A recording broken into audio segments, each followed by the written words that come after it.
Boom, boom, boom. Hello, hello, hello, hello, hello. Get a little slideshow thing there. Boop, boop, boop, boop, boop, boop. No, why aren't you working properly?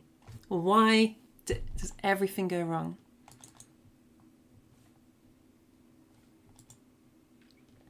Hang on a second. Okay, there we go. Hello, hello, hello. Welcome to my voice workshop. I hope you're all having a wonderful, wonderful day.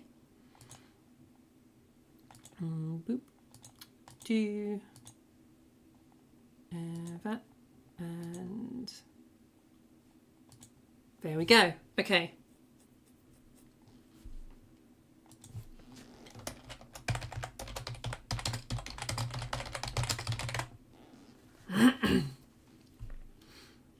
Okay, the people at Trans Academy seem to be really struggling. Here we go, we have Trans Academy working.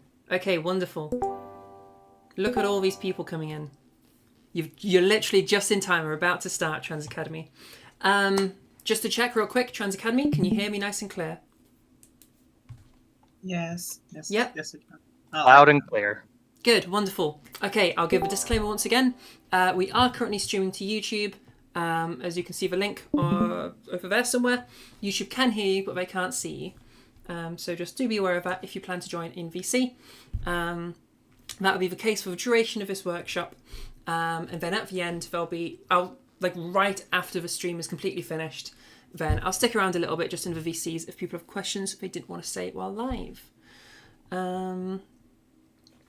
Okay, is there anything else I need to say before we get started? I think that's everything. So, all right, let's move forward.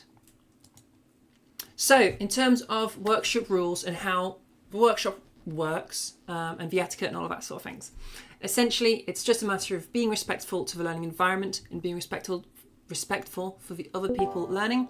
So, if we can avoid just randomly shouting out stuff in the VCs, obviously, if you have questions, do ask your questions, and it's totally fine to ask those questions in VC, but make sure we're staying on topic. You know, you're asking questions about what it is that we're talking about in that moment. And there'll be several times when I ask, does anybody have any questions? And that'll be the best time for you to, whether it's in VC or in chat, either's fine. I'm watching both. Yeah, that is that. At the end of the, what's the word I'm looking for? The plan for the workshop is essentially we'll go through the whole process of voice feminization and masculinization, and I suppose androgenization as well. And then at the end of all of that, where we've gone through the entire process of modifying one's voice, we'll then have like a little open forum section. So if you just want some one-on-one help, then that's the time that you'll get to have that. Okay? All right, any questions about that so far?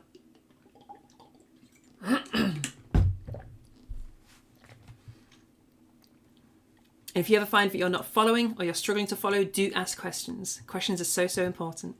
If you're thinking it, somebody else is thinking it as well. All right, moving forward. So firstly, who am I? Who the heck am I? What's going on right now? What's happening? So my name's Zara. I've been working on my voice for about a year now. I'm an aspiring vocal coach, i.e. not a real vocal coach, but I'm working to get there eventually. I run myself as like an amateur learning to become a professional. As I said, I've been working on my own voice for about a year. When the voice poster is trained. Wait, that kind of makes sense to me, but not fully. Yes, I'm an amateur vocal coach. I'm learning to be the real deal. So I'm just gaining experience, gaining knowledge. That's through these workshops, and that's through the free one-on-one private lessons I give. Yeah, hope that's nice and clear. Importantly, what am I not? Okay, I'm not a professional vocal coach. I don't get payments or anything like that. I don't charge money for any of my services. My reasoning for this is I don't feel comfortable charging for something when I don't feel that it's at that professional level of quality yet necessarily. So I may get things wrong, but generally, I'm working to better myself as much as possible. Very important, I'm not a medical professional, okay? I can never ever diagnose you. I can't give you any medical advice at all. The most that could ever happen is if I hear something when you're asking a question. If I hear something and I'm like, that sounds very similar to a condition I'm aware of, then I might say, oh, maybe you should ask your doctor about this particular thing, or ask a professional about this particular thing. Yeah, no medical advice, no diagnosing. The most I could give is like a recommendation. Is that super duper clear to everybody?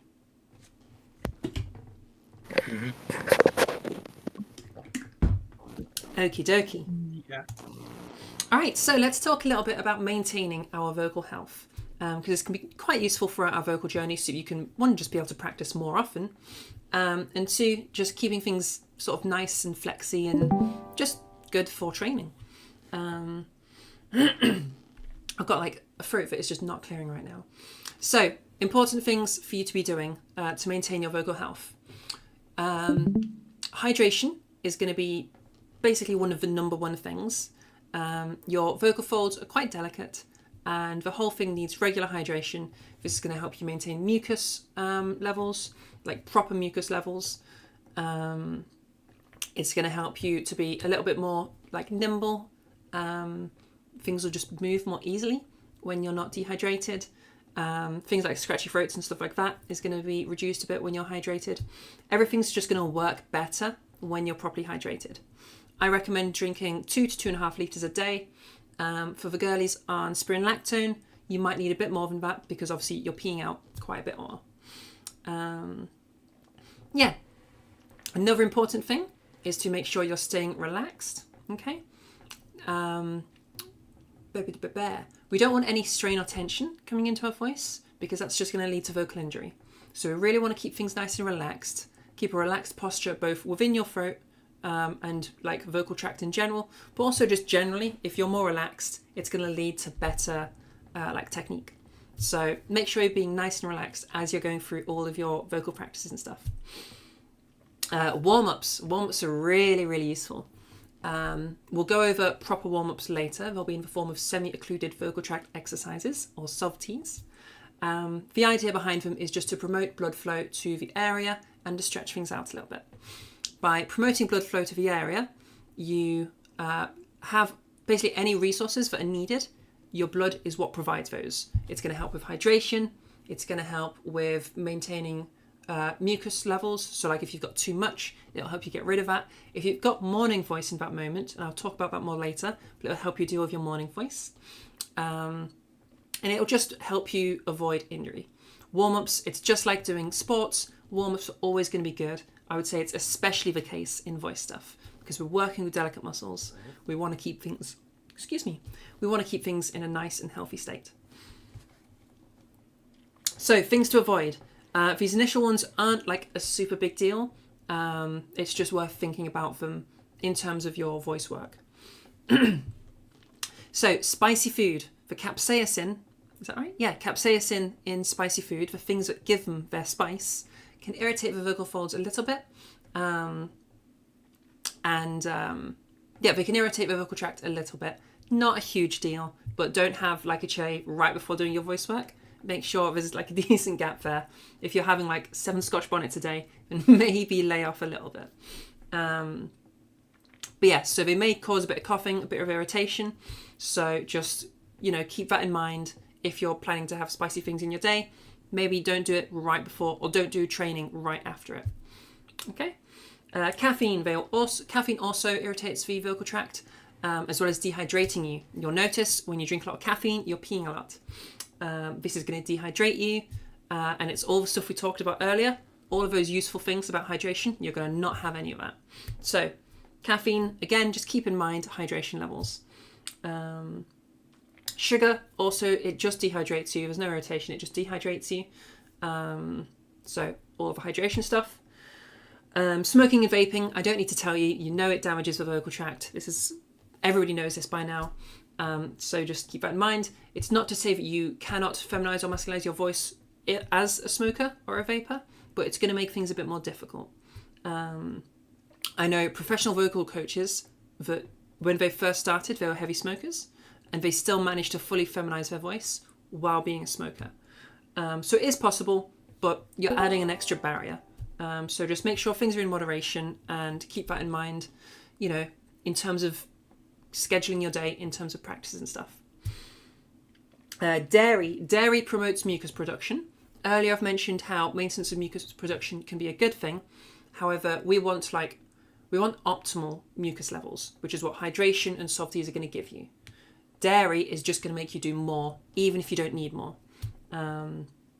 So keep that in mind.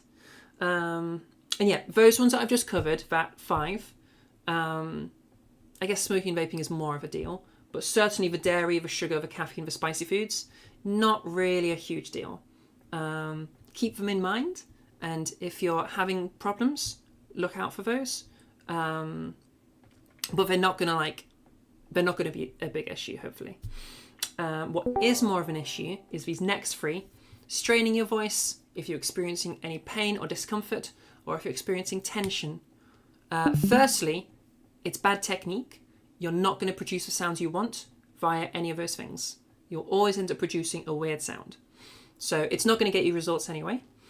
2, you're likely going to be doing some damage to your voice. If you're feeling pain, you're certainly doing damage. That pain is for damage. This isn't to say that you're going to like screw up your whole voice and you're forever destroyed. It just means that you might need to take some time off of training. And that's less time training. That's delaying your goals of reaching a feminized or masculinized or androgynized voice. So we really want to be avoiding that pain, discomfort, that strain, that tension. We really, really want to be avoiding those. We'll go throughout the workshop. We'll talk about strain a bit more. But just note, any bad feelings should be avoided. Any bad physical feelings should absolutely be avoided. And they won't give you the results you want anyway. So, yeah, they're never ever a good thing. A lot of people think of like, because we're doing something kind of crazy with our voice, then it's going to require like this crazy amount of effort. It should feel no more effortful than talking is before you've done any modifications. It's just as easy for me to talk like this as it is for me to talk like this. I can talk like this for hours. I can talk like this for hours. It's not a big deal. There's no pain or tension at all. It's effortless, okay? This should feel effortless, all right? We're going for proper technique, not like huge physical effort, okay? All right. So, I mentioned relaxation. Real nice, easy way to just make sure you're nice and relaxed is some breathing exercises. So, first of all, if you'd like to join in, then by all means join in, whether that's muted or unmuted. We're going to do some breathing exercises. Make sure that you are in a nice and comfy position, and we're just going to try and relax a little bit. So get comfy, and we're going to do some breathing exercises. So breathe with me. Breathing in. Hold. And breathing out. Breathing in. Hold. And breathe out. Breathing in. Hold. And breathing out. Okay, so now just try to maintain this relaxed level throughout the workshop. The relaxation in your like vocal tract, make sure you're maintaining that and keeping nice and relaxed. So going into some warm-ups. These are SOVTEs, or semi-occluded vocal tract exercises. They're a really good workout for your vocal tract. They're going to keep things in a really healthy position and everything's going to be nice and comfy. The concept essentially is as you talk, your lungs are going to be pushing air up through your trachea into your larynx, where they go past the glottis, past the vocal folds, and that's putting pressure, upwards pressure, on your vocal folds. By having a semi-occluded vocal tract, i.e. something partially closed past the vocal folds, you're creating a backwards pressure. So we have that upwards pressure, we have that backwards pressure, meaning things kind of balance out a bit more. This makes a much comfier position for the vocal folds to open and close. Okay? Does that make a reasonable amount of sense to everybody? We're just making it nice and comfy so that your vocal folds can stretch out and they're not feeling tons of pressure coming up. Okay? All right, examples of softies we can do. There's loads, so long as we're having that semi-occlusion, then we're doing a softie. Examples are going to be like a lip trill, or a tongue trill, or we can go with like the letter N, or like ying is a pretty popular one. Ying. Now humming doesn't work. People won't get as much benefit from a hum, so keep that in mind. There's loads we can do.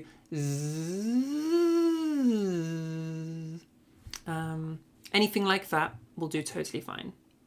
There is some audio cutting happening. Oh no. Oh my gosh, hang on. I'm so sorry. Okay, Trans Voice and Trans Network. You've been having some dodgy audio. Let me fix that real quick. I always forget to fix that. There shouldn't be any problems over at Trans Academy.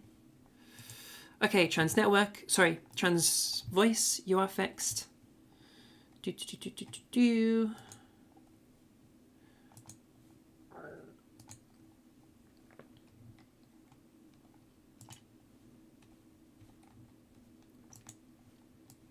Okay, and Trans Network, you are now fixed. Okay, everything should be fine now. So, I'll go over those again. So, the lip trill,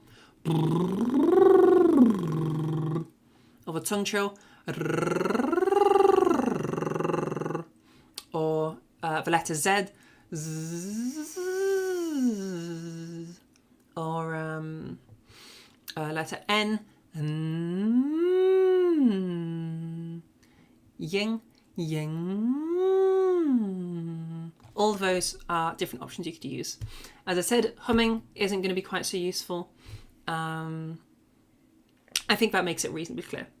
So in terms of the pattern we want to be following in this, essentially picture a pendulum, okay?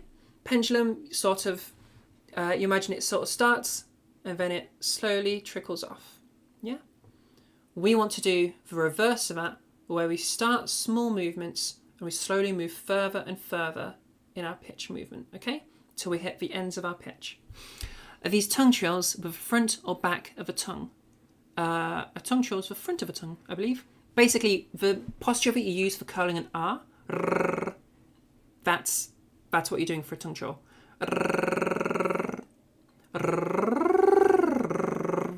So for me, I use the tip of my tongue for that. Hopefully that's clear enough. The last thing we'll talk about is straw phonations. I think I actually have a straw this time, so I'll show you it properly. You have never in your life been capable of a tongue trill. Yep, that's totally fine. Just do a lip trill then. They're all the ones I've just talked about are all just as good as each other.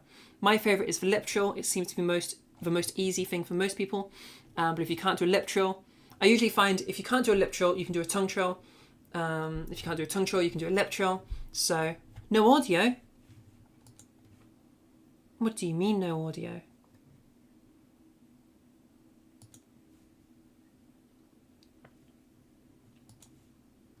Yes, audio. Okay, Snowy Asher, I think that's on your end. Hopefully you're able to get that fixed.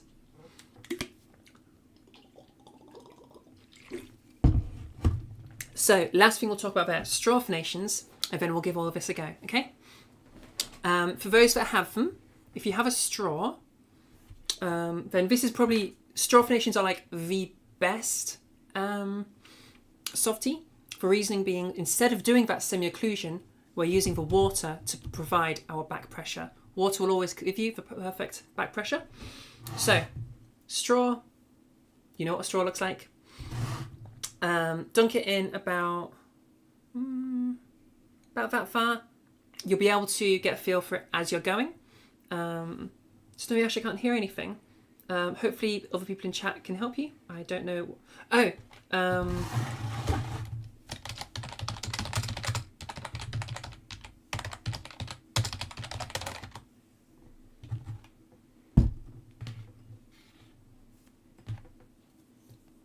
Hopefully the rest of you guys can help her out. So yeah, straw, you can dunk it into the water about that much. You'll get a feel for how much you should be dunking it in, because it should be giving you some back pressure without being difficult to blow through, okay? And then you literally, just as we've been going with you go.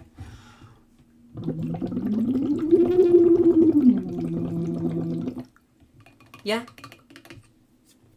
Nice and clear, okay? So I'm going to be doing the, with that, by the way, I super duper recommend, you could use a glass if you wanted to. I recommend a bottle. The best kind of bottle I would say is this one with a nice and open hole, so you can stick your straw through the hole. But you could take the lid off if you want. It's just a matter of splashing, essentially. Keep in mind that when you're blowing bubbles, splashing is going to go everywhere. So yeah, the more close it is, the less mess you have to deal with.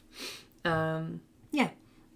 And all we're doing there is I'm going, ooh. Okay, I'm blowing bubbles and I'm like humming through that and up and down, okay? Ooh. All right.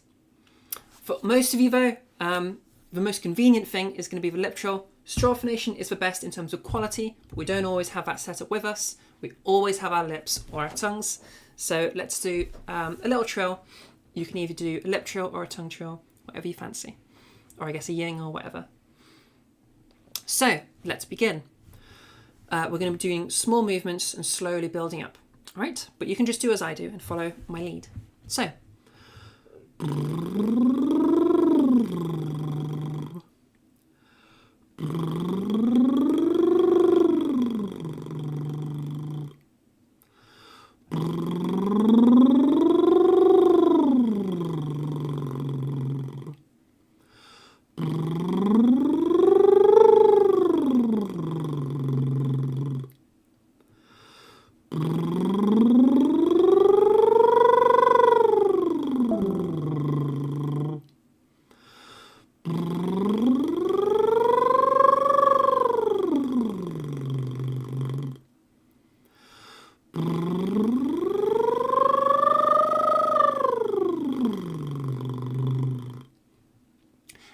Can people check?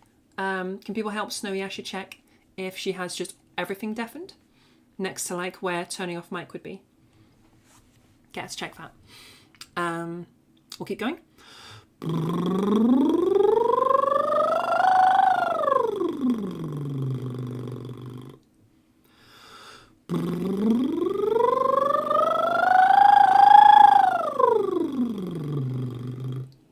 And then we'll go as far high and as far low as we possibly can.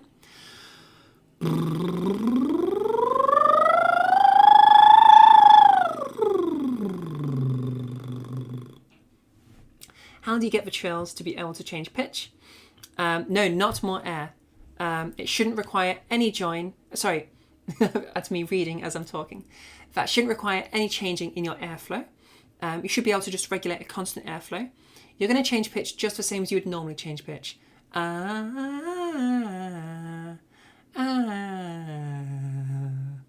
same way that you normally change pitch is how you're going to do it with the trills.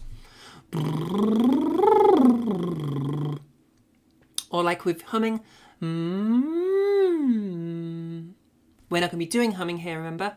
But it's the same process. But changing pitch is always just changing pitch.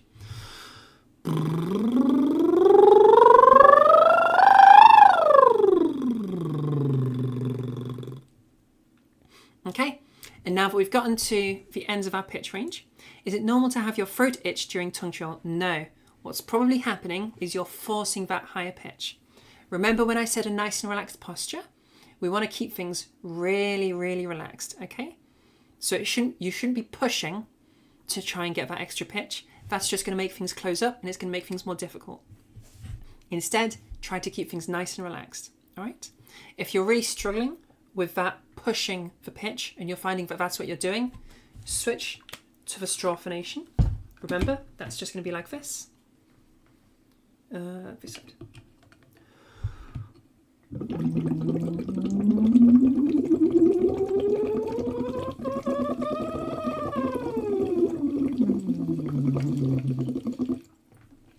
That was a little bit too low there. That's why I struggled. But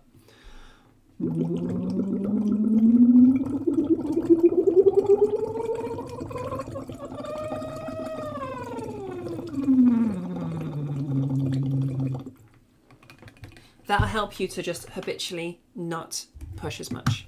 Okay? Okay, and hopefully that helps you there. I don't actually know how to say your name, but hopefully it helps you. Okay. Oh yeah, we'll do one more, okay? But at the top, I now want you to do a little siren. That's going to sound like this.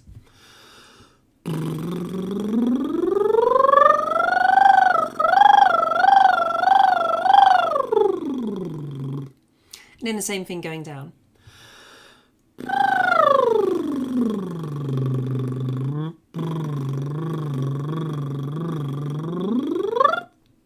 Okay, hopefully that's nice and easy.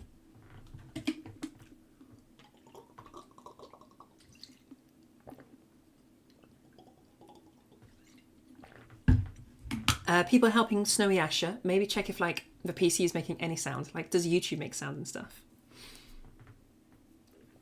Also,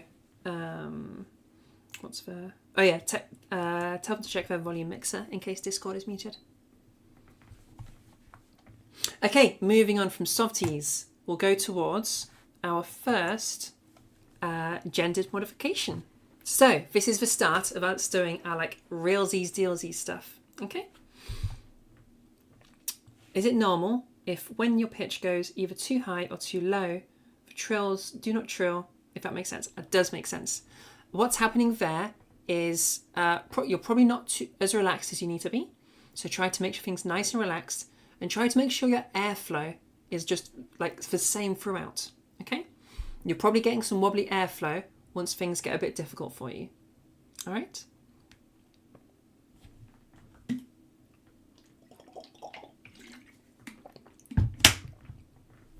Hopefully that works. Do we have, before I go too far, do we have any other questions about the softies?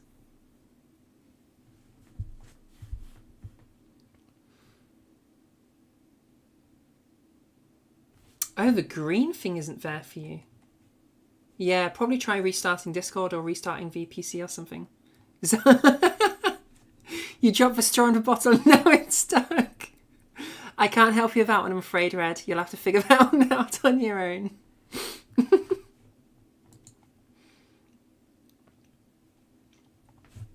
Okay. Right. So let's move forward into vocal weight. So firstly, I'm going to briefly describe how we make sound. Okay, and this will give you context throughout the moving of all of these different things that we're going to be doing. Okay. How does voice actually work? So, when you're talking, the first thing that happens is air starts coming out of your lungs. Just normal, just air, okay? It moves up into your trachea, okay? At that stage, it's just air. It doesn't have any sound. It's just, you know, if you to blow, it's just air coming from your lungs into your trachea. From the trachea, it goes up into the larynx, where it meets the vocal folds. The vocal folds will open and close, just like that, okay? And as they open and close, things are going to happen to them. Things are going to happen to the sound, all right? Firstly, as they open and close, the speed at which they do that is pitch, okay? So let's say they open and close 200 times in 1 second. That will then produce a pitch at 200 hertz. Okay, that's literally just a one-to-one pitch in hertz. Okay. Hi, Sifrin. I'm so glad you could make it. Hi, Morph. I hope you two are having a lovely day together. So yeah, as the vocal folds open and close, the rate at which they do that is vocal pitch. Okay. We also have vocal weight being applied as the air comes through, as it goes through the vocal folds. We have vocal weight being applied. So the amount of times that the vocal folds spend close versus open, or open versus closed, is going to be the vocal weight. Okay? We will call that either an open quotient or a closed quotient in terms of when we're talking about the anatomy stuff. I'll go more into what that sounds like as we go. I just want to give you a rundown of how sound is produced. So as we go through those cycles, that is now you have sound to that air, okay? But it's just pitch and it's just weight at that stage. As it continues through further into the vocal tract, it goes up through the rest of the larynx and out through the mouth and nose. That's going to start applying resonance, okay?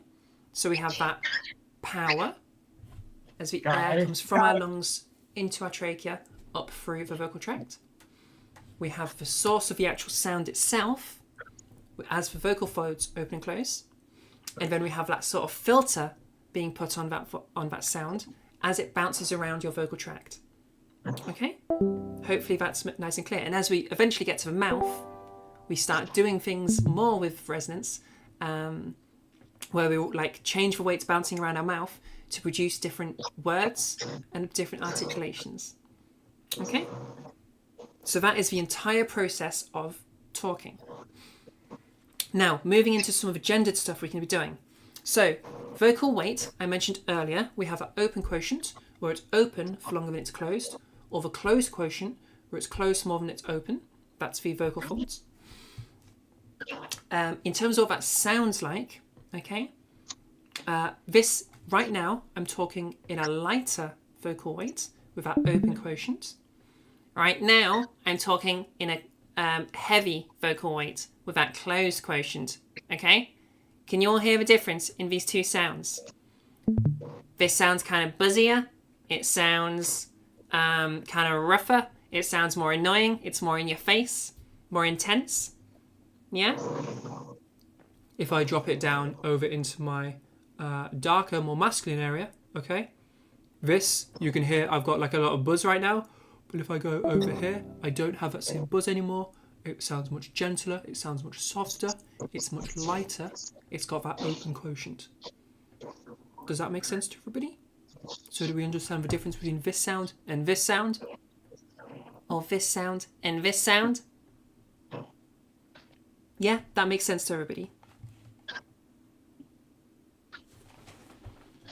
Also, Snowy Asher, I'm so glad you were able to join us. If you wanted to, just because I know Snowy Asher is going to be a little bit behind now, if you want, you could go onto the YouTube stream. All of this is being streamed to YouTube. In fact, being as we have some new people, let me just go back over that real quick. A reminder that this is currently being streamed to YouTube. They can't see you. They can't see any of the text, but they can hear everything. Obviously me, you can hear me. They can see the workshop, but they can't see any of the Discord stuff. They can hear you though. So if you decide you want to ask a question out loud, or you want to like go through an exercise when we start doing that, then they will be able to hear you. So if that is something that would make you uncomfortable, then obviously you can stick to the like chat box, and you can stick to being muted. That's entirely up to you. No more Twitch. We've switched to YouTube as I'm uncomfortable with Twitch's current content moderation around anti-Semitism, with it just allowing a lot too much. So we've moved over to YouTube.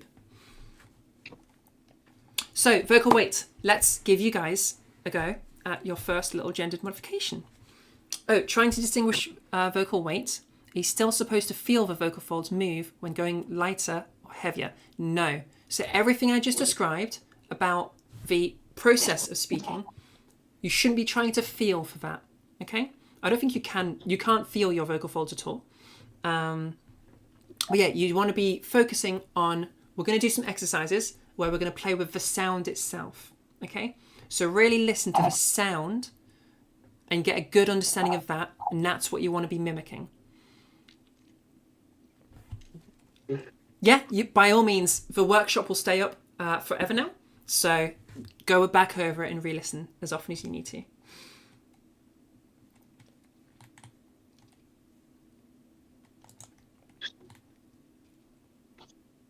I'm just catching up on the chats. By the way, when I'm catching up on chats, you will have to be patient with me because I have 4 different chats because I'm in 3 different Discords and there's the YouTube. So just keep that in mind. I will have to take my time. Okay, you've been waiting long enough. Let's go through our first exercise. So I want you to imagine You're holding a little baby, right? You're holding a lovely little baby, okay? And that baby is falling asleep, okay? So you're going to gently coo it to sleep, all right? Very nice baby. Or if I'm over here, oh, very nice baby. Fall asleep, baby. Lovely, lovely baby. Where is the stream? The link should be just below me somewhere. youtube.com/@transnetwork-12. That's youtube.com/ oh, somebody's just put it in. There you go. So imagine you've got that little baby. Oh, very nice baby. Very nice and gentle, okay? That's going to be your lightweight, okay? Play around with that, get real comfortable with that, get an understanding of what that sounds like.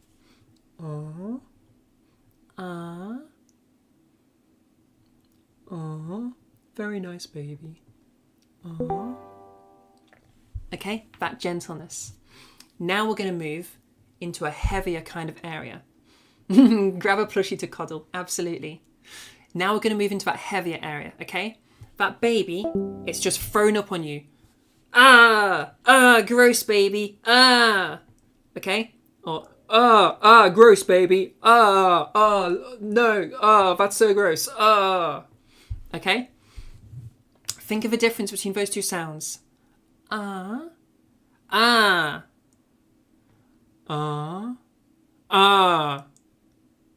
Yeah?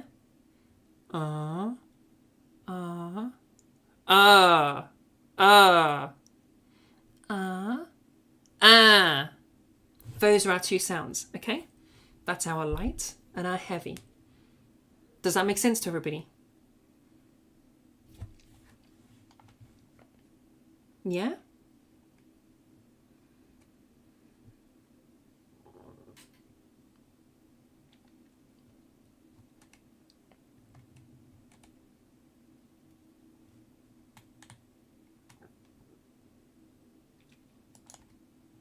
Yes, so going over somebody's comment earlier, Morph said that you've been told to feel a difference and you never could. Don't, anything to do with feeling it out, just ignore that. For some people, it can be a bit more useful. So I think like Sifrin really struggled with the like hearing the difference, but as soon as they felt it out, that then helped them to get like that, help them move towards hearing. But really, I want that to be the goal, mainly just so we can avoid things like strain. Generally when people focus on the sensation, then they'll tend to just strain more habitually because they're thinking, I need to feel it, and so to increase the amount they can feel stuff, they just strain up because you really do feel that. So yeah, it is only in English, I'm afraid. Yeah, I only know English. Yeah, you're very welcome, Morph.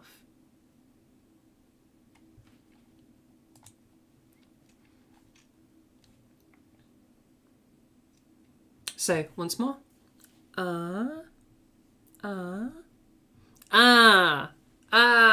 Gross, baby, Oh, very cute. Very cute, baby. Gross, baby, gross. You want to listen for that buzziness, that heaviness, okay? That roughness, that intensity, yeah? Now, important, we're not listening for volume. It will sound louder and it might even go louder, but that's not the specific thing we're targeting, okay? Vocal weight is the heavy thing and so on vocals. I mean the heavy thing and so on vocals and so on. I don't understand that message, I'm so sorry. Oh, yes, it applies, sorry, I understand now. This applies in all languages, yes. It's not just like an English thing. This should be for every language.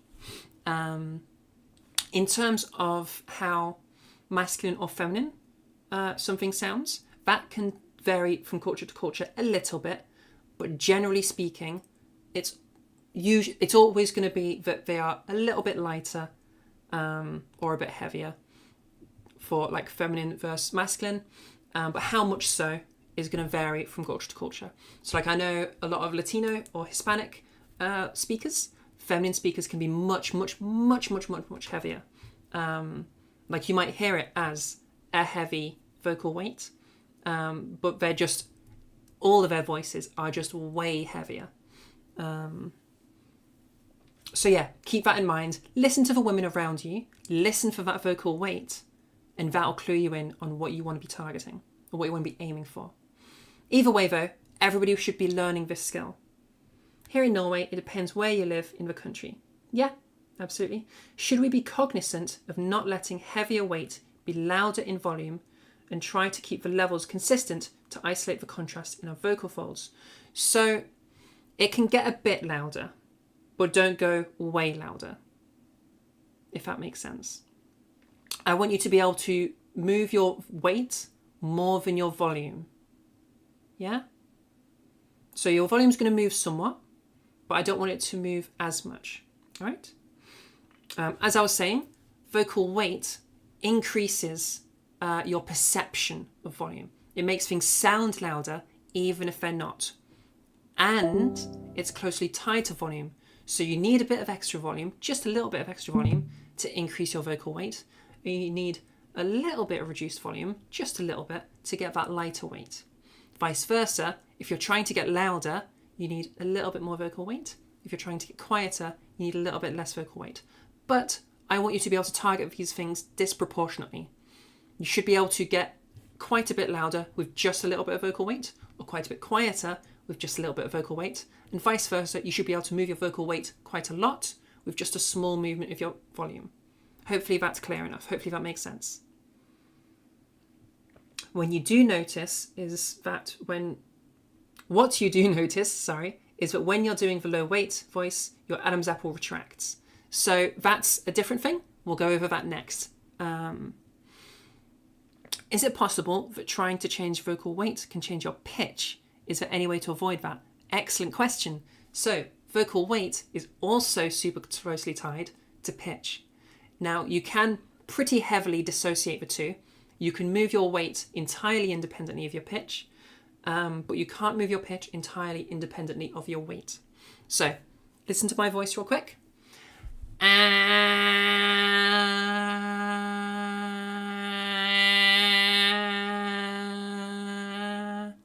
That was me only changing my vocal weight, okay? There was an ever so slight volume change, but it was very, very small. And my pitch didn't change at all. However, listen to my pitch. And that's about as low as I can go. If I then add some weight, I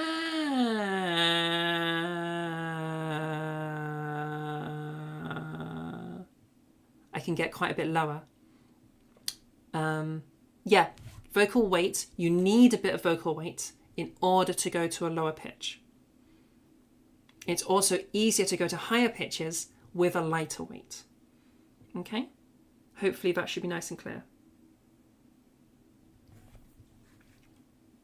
So another couple of exercises for those that struggled with the baby thing. We can also think of like an ASMR voice versus like a sports announcer voice.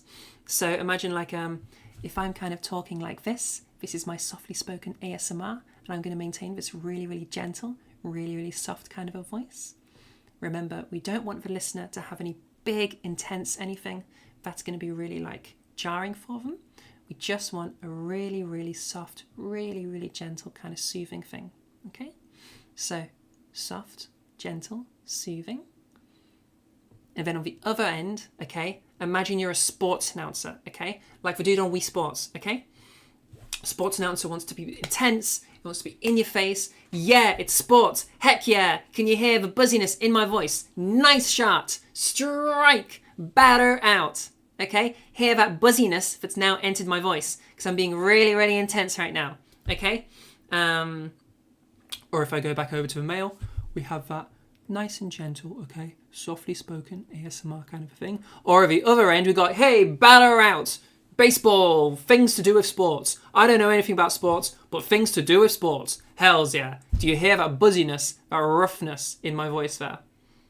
Hopefully that's nice and clear. Less weight for more feminine. Absolutely, yeah. This isn't like super crazy, and there's going to be some exceptions, but generally speaking, less weight equals more feminine.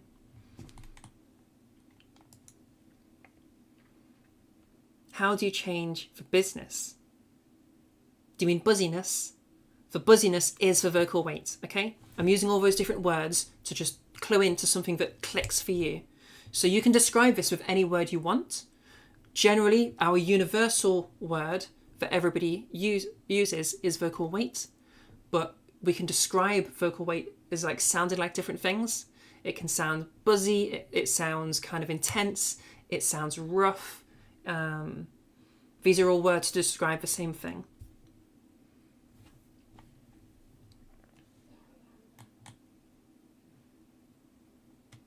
I haven't watched golf and I don't know anything about golf, so I don't know about the golf announcement. I'm so sorry. But if they do that in a light way, then yeah.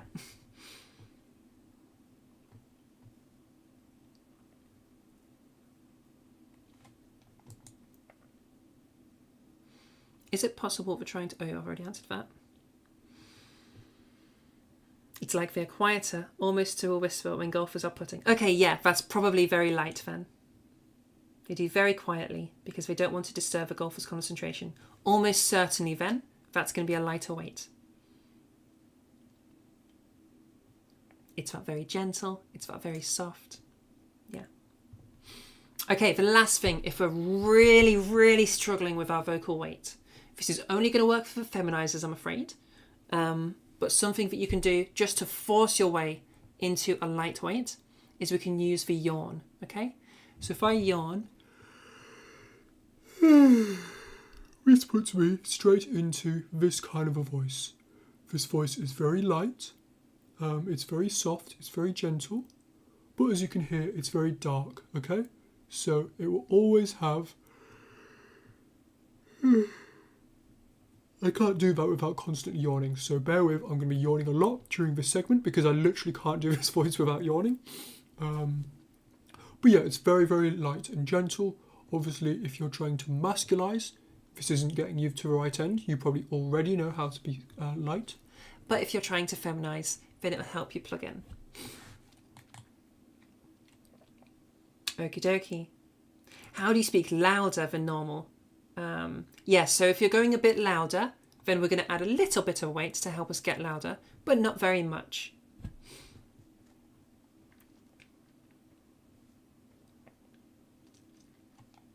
So a little bit of weight is going to help you with your projection, but you shouldn't need to have much of an increase of weight to get a lot of volume. Okay? Just like we don't have to have a lot of volume movement to get a big weight movement. They're tied, but not like super tied. You get it a little, but you're still confused. So, forget everything, Snowy Asher. All you want to focus on is the difference between these two sounds. Or at the other end,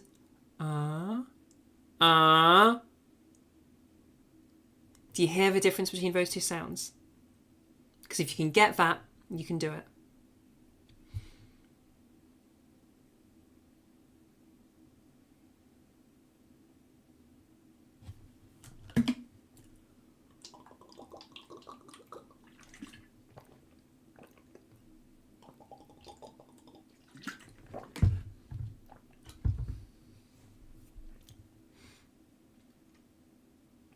I don't know what DPM means, I'm so sorry.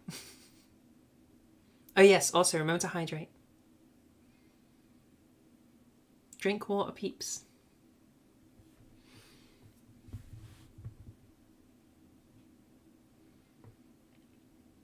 I'm just waiting on Snowy Ash's question so we can make sure she gets it. Yeah, but you don't know where your voice is, you know? You laugh every single time you listen to your own voice. That's okay. So practice is going to make it help, okay? Go through those drills we went for, okay? Little baby. Ah. Ah, very cute baby. Ah. And then at the other end. Ah, gross baby. Ah. Go over those. Listen to that difference and practice that difference. And listen back to your voice and listen for that change.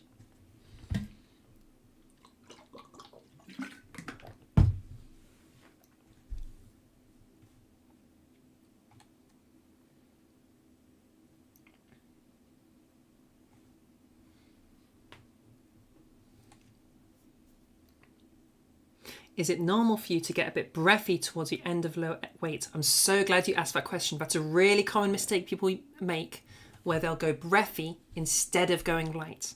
Okay? So they'll kind of talk, This extra breathiness is, it's literally just more air output. So just scale back that air output and bring it back to normal kind of talking in terms of the air output. And then go again. Try to maintain that same level of air output. Don't go more breathy like this. Or if I'm over here, don't go more breathy like this. Just go light like this. Okay? This is light. This is breathy. Yeah? Hopefully that's clearer. Cooing feels like you regress back to mask. That's okay. This isn't going to sound fully feminine yet. There's going to be 2 parts to that. This is just part 1. Okay? So you're going to sound... Sorry, that's my dog. Even if I go over here, this is still very light. Okay?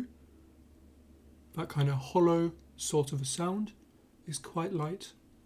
That's what you're going for. Okay? You think of tonal characteristics of audio in terms of physical texture, where a lighter vocal weight could be like a peanut butter, and heavier, more like sandpaper. That works perfectly fine. Or even in terms of just descriptive terms, like muddy versus clarity.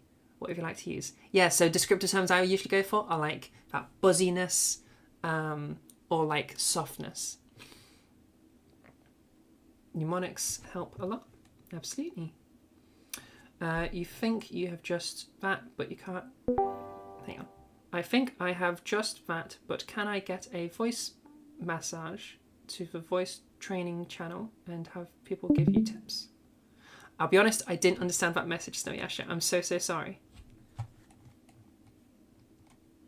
If you're asking if you can unmute and have me listen to your voice, then absolutely, that's fine.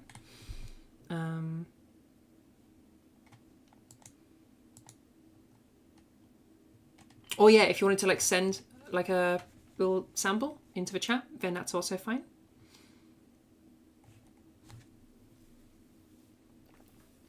Reminder, we are live on YouTube. So if that's an issue for you, wait right until the very end when I finish the stream. And I'll stick around for a little bit for those that felt too self-conscious for being on stream. But you would have to wait right till the end for that, I'm afraid. If you are also, I suppose, if you want more work with me specifically, but you don't want to be doing it during this workshop, that's completely fine. You can join my Discord, which I think is that one. You can join my Discord. I offer free one-on-ones. They're currently closed for Christmas, but we'll be back soon, partly because I'm just really full up right now. But yeah, they'll be open soon, so free one-on-one private lessons. And also just, I'm there all the time, so I can help with anything voice related. There's like a little bit where you can specifically submit clips and stuff. So yeah, I'm there to help people all the time, and there's like a really supportive community there to help people learn. So yeah, like this is going to be for the last workshop before Christmas, but I'll still be present in like the text channels and stuff. So if you're wanting that help outside of this workshop, head over to my Discord and I'll be able to help you there. Little self-plug right there.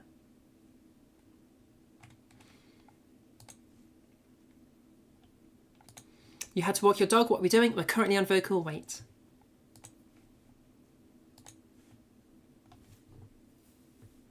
We'll be doing a fun one next.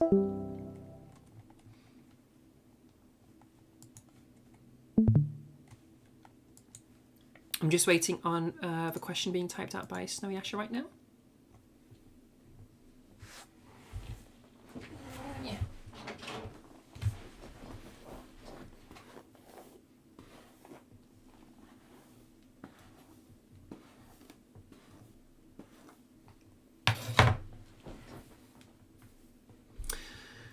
like in the voice training channel, can you send a voice message in that channel and get tips from other people? The voice training channel that is currently occupied, but yes, in theory, yes, you can. Or in like the the voice training text channel, yes, you can absolutely do that. And people like Jessa, Jessa's there very regularly. She's the Trans Academy, or she's one of the 2 Trans Academy coaches.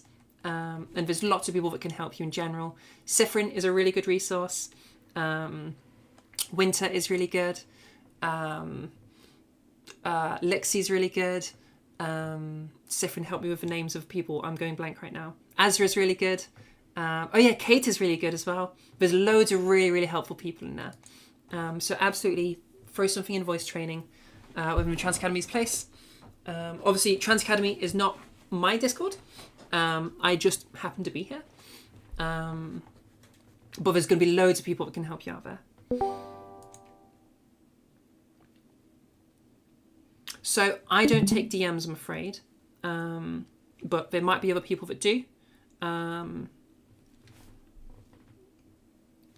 Yeah. I imagine Sifrin can give you some suggestions on that. Okay, we're going to continue forward. Are there any more questions on vocal weight?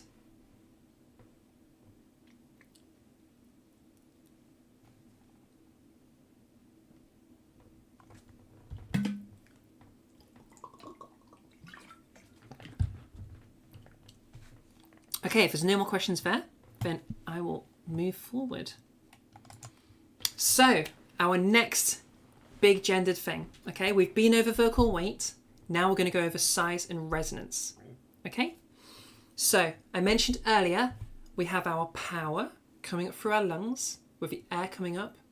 We have our source of sound as the air comes up and goes through the vocal folds and sound is applied to it.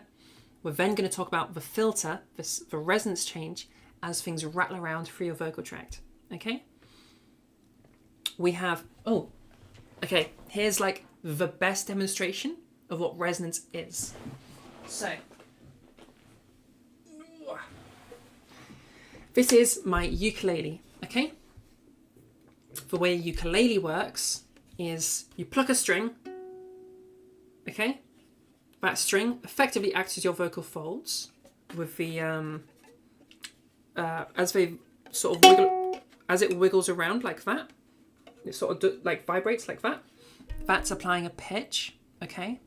And as it bounces, as that sound bounces through the chamber, that's applying resonance. So what we can do is we can turn off pitch by just muting the strings and just give it a little tap. And that's the resonance of the chamber of my ukulele, okay? Now here's my guitar. We're going to do the exact same thing. Listen to what happens on my guitar when I do the exact same thing. Strings muted, resonance of my guitar's chamber. Totally different sound, okay? Do you hear how much darker that is? The reasoning for that change in sound is because the chamber that we're using there, that we're tapping on, is way bigger. That's it. That's the only difference that was made between the ukulele's chamber and the guitar's chamber. Okay, it's just a size difference. The same thing happens in our vocal tracts. I was talking about that filter. That's that filter, okay? Any size moving through would do that. We can have the exact same thing. We can do the same tapping test in our own voices, okay? So you have your larynx right here, okay? That little bit that sticks out, that's your Adam's apple. That Adam's apple, you can move it up and down. We're going to talk about how later. And reminder, I don't want you focusing on how this feels. I don't even want you looking in a mirror to do this. This is just me demonstrating the actual thing that is happening. I'm going to go through exercises that will make you do this. Okay? So what's actually happening if I move my larynx down? I'll move my mic close.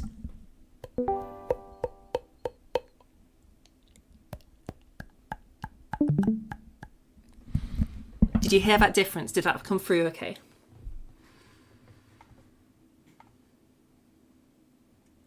Yeah? That came through, okay? Great, wonderful. That is resonance, okay? All we're doing is we're raising up our larynx, okay? That's it. That's all that's happening. So let me really demonstrate. This is going to be really cool, okay? 1, 2, 3.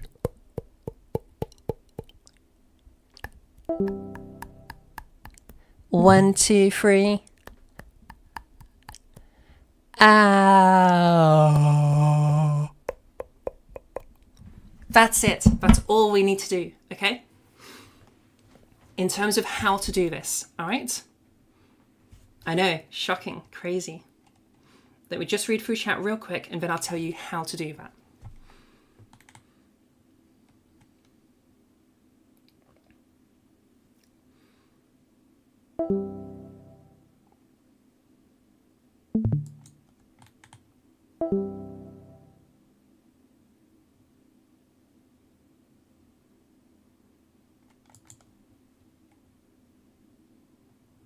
Yes, the stream is published on YouTube and it stays there forever. So check it whenever you want to check it and you can go over it as many times as you want to.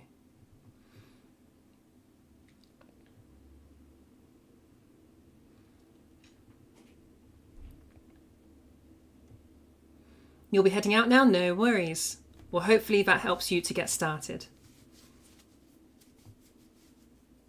Oh, and thank you for saying that I'm an awesome teacher. Thank you so much. I hope it was useful for you.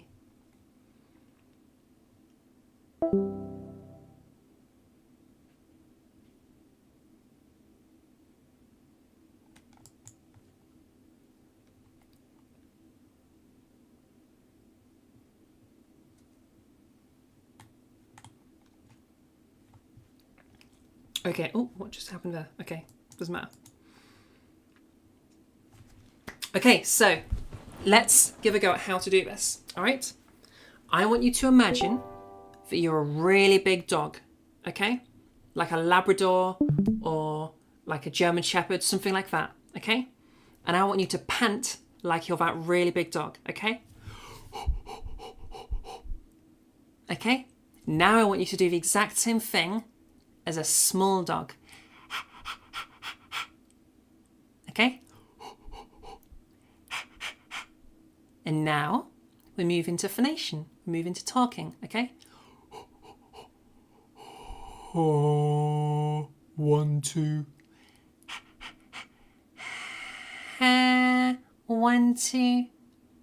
That's it. You just moved your resonance, okay?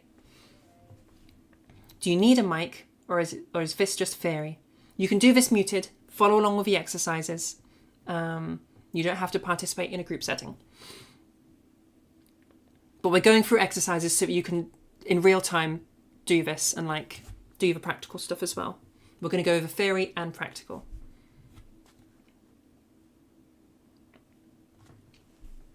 Okay, so once again, big dog. Little dog. Ashes to ashes. And that's it. That's how you do resonance change. Okay? There's an extra little point I wanted as well, and I've totally forgotten what it was. Hopefully it'll come back to me. Morph says, make sure not to confuse this with vocal weight. Absolutely. You used to do that a lot, and it's very easy to do.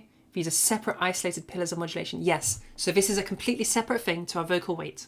All right? So let me do this again, and I'm just going to move my vocal size, okay? The size of my vocal tract. I'm going to raise my larynx, okay? 1, 2, 1, 2. Now what sometimes happens is you hit the top of your larynx, and sometimes people try to go further than they can at that time. And what usually happens then is people will reach that top because they know they want to do something. They just start throwing stuff at the wall, okay? Usually that ends up coming out in vocal weight or maybe bits of strain and stuff, all right? So what some people do is will go,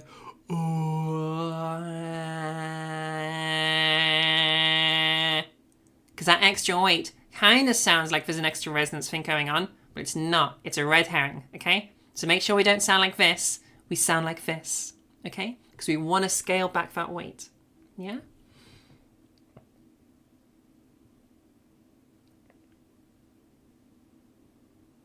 That's such a huge compliment, Sifrin. Thank you so much.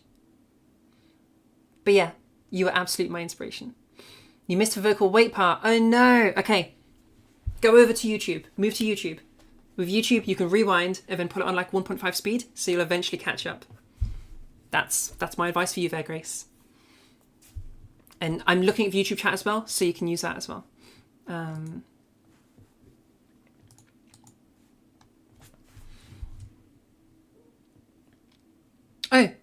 Put name here. Thank you so much, Sasha, for doing that.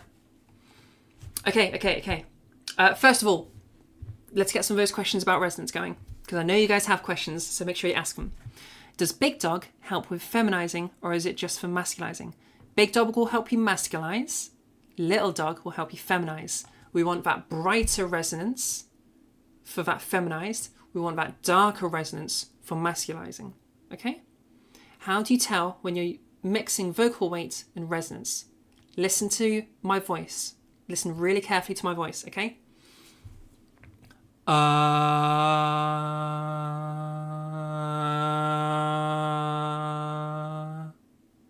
That's vocal weight.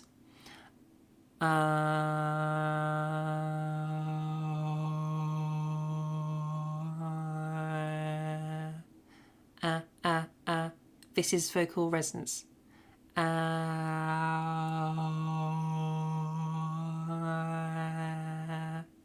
Okay? Once again, but I'll flip things around so that you can hear it at every different angle.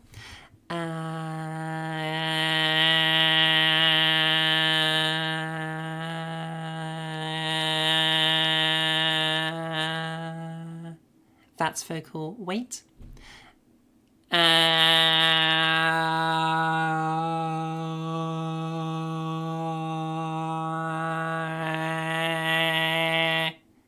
That's resonance. Okay, hopefully that's nice and clear. Remember, you can go back over those exercises to help you modify these things one at a time. Now, the other important thing to notice here, I haven't mentioned pitch. Okay? Resonance isn't the same as pitch. It sounds kind of similar, because it kind of sounds like something's going up and down. But remember, pitch and resonance are different things, okay? Let me show you what that sounds like, okay?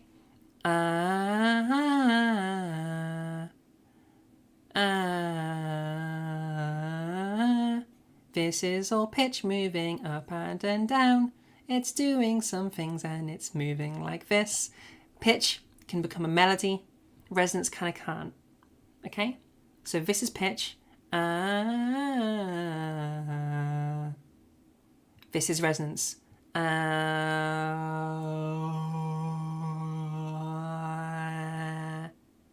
Yeah? So my pitch didn't change there at all when I was moving that resonance. As a low brass player, you think of our mouths as oral resonant chambers. Yes, absolutely. And will utilise size difference for desired tonal characteristics. Is it common to use the mouth size as an extension of this in regards to resonance? It's a common mistake. The reason I call it a mistake is you absolutely can do that. The problem though is, one, you need to be able to move your lips independently because your lips and your mouth are used in talking. I need different shapes for different letters and sounds. Also, so something you might discover as you're playing around with your resonance is if you smile, you'll really, really brighten your resonance, okay? You can use smiling as a little cheat code. Big problem though, we don't always want to be smiling. So if you're like at a funeral or something and you got a big beaming smile in your face, this isn't quite the vibe you wanted to give off when you're smiling at like a sad funeral, you know? So we don't necessarily always want to be smiling.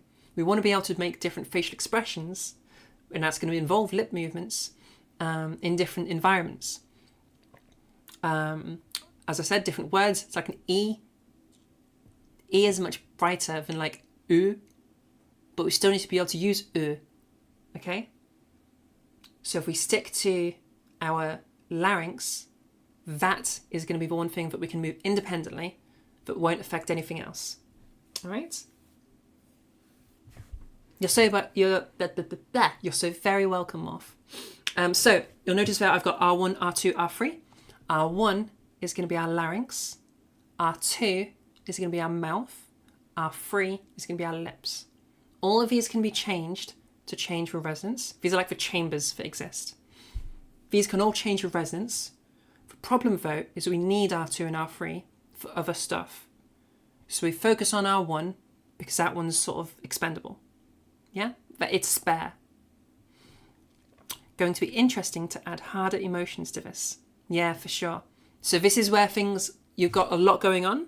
Don't worry too much about emoting to start with. Just focus on keeping things really monotonous so that you know that it's resonance that's changing, not pitch. Okay? Really drill that into your mind. Resonance, not pitch. Okay? Hopefully the quality didn't just drop. Oh, okay. Looks like that's a me thing. Okay. Let me know how I fix that, because I don't know how to fix that. I think it's only your Discord. Oh, fixed? Okay. That's fine then. I imagine my internet probably just had a little wobble, is my best guess. I have a wide connection, so I don't know why it would do that, but Discord do be like that, yeah. You're too depressed, Fallen. We'll do some training and make that, let you get happier. Get happier through training. Okay, let's keep going. So, we have first, okay, let me recap a little bit. Softies, all right? In the very beginning of your vocal journey, I would say, just do softies, all right? And the straw phonations. Do that for like a week or so, okay? In terms of how we practice, I want us doing little and often, all right? If you can get like 3, 4, 5 practices in a day, that's amazing. If you get one really long practice a day, that sucks, okay? We want often. I don't care how long you're doing it for. If you get like 4 or 5 and they're like 30 seconds or a minute or like 10 seconds, I'll take it. If you're doing one that's like an hour long, trash. Don't even bother, okay? Those long ones can be useful if we're like trying to learn a skill, but they're not going to be useful for practicing, okay? Because we want to be teaching ourselves these postures, okay? So often is the key here. You feel like you're going to be doing it briefly and absent-mindedly because you have a word that I can't say, echolalia. I don't know what that is, I'm afraid. So, as I was saying, often is the key to all of our practices, all right? So if you're brand new, start with softies, do those kind of regularly.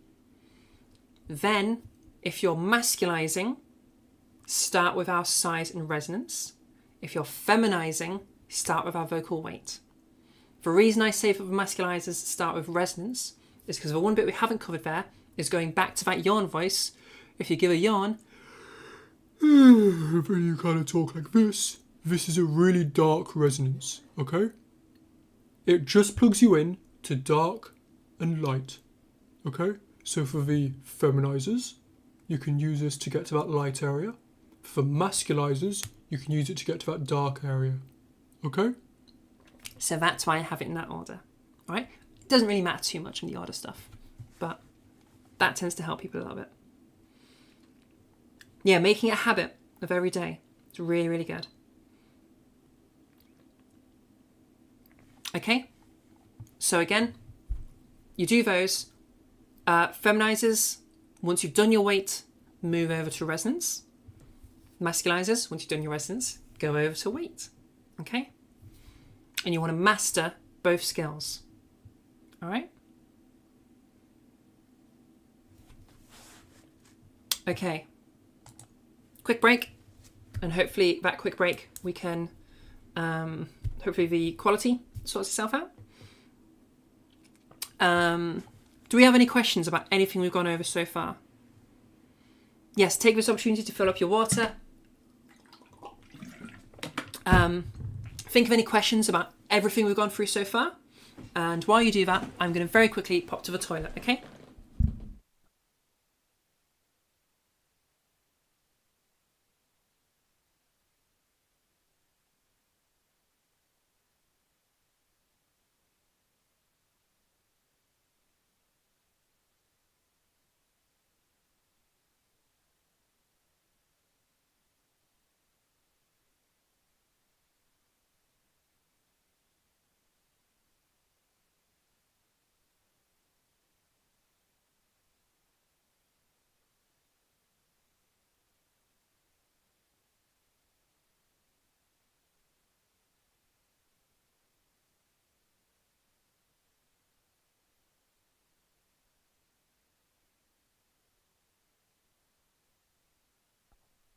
Okay, I hope there's a ton of questions for me to have come back to. Oh, I love this, answering each other's questions incorrectly. Yes, so the exercise for resonance is that big dog, little dog. Remember? So, panting like our big dog. Okay, panting like a big dog. Oh, and this is me in a very, very dark resonance. And this is me in a very, very bright resonance. Okay? Big dog, little dog.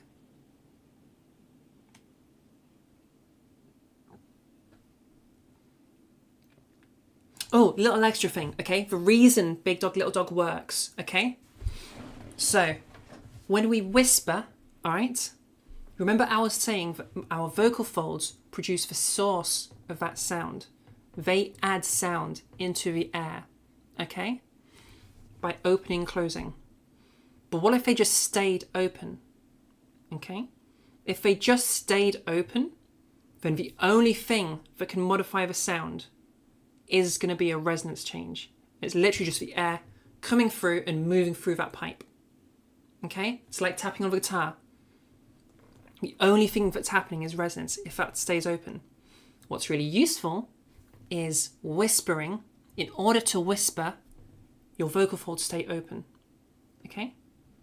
That panting, your vocal folds stayed open, okay? What we can then use that for is if we can move the sound of that whisper or the sound of that pant, then we're moving resonance. The only way we can change the sound is by moving resonance.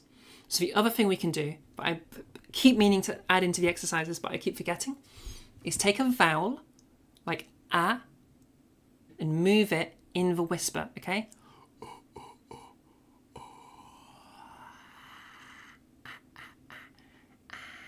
Ah, ah, ah, ah. And this is me talking with that brighter resonance. Now remember, always move to talking afterwards, phonating. Always have that phonation test, okay? So you can make sure you're doing it right.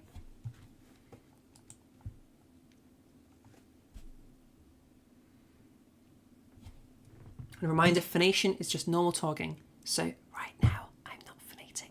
But right now, I am phonating.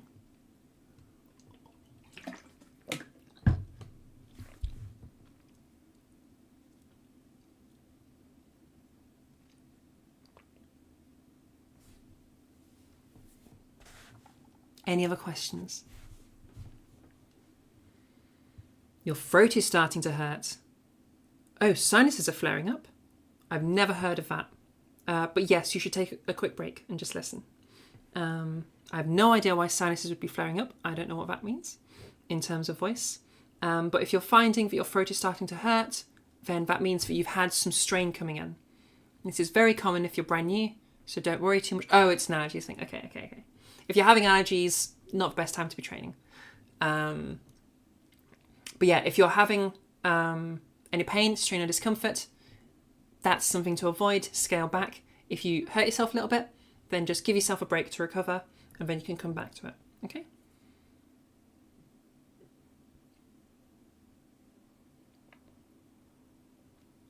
Yeah, as Sifrin says, it shouldn't hurt. So if it starts hurting, stop, let yourself recover, and also like assess what just happened, okay? If you're feeling that pain or that strain, whatever just happened, scale that back and try to remove it, yeah? Another thing to mention, in the size resonance thing, when we're doing our big dog, little dog, I don't want like a super big pant, because that's going to move towards strain as we start to phonate. You want to be able to hear it so you know if it's a big dog or a small dog, but that's it. You just need to be able to hear it. They can be nice and quiet, and then as you move to phonation, that means it's going to be nice and relaxed. Okay?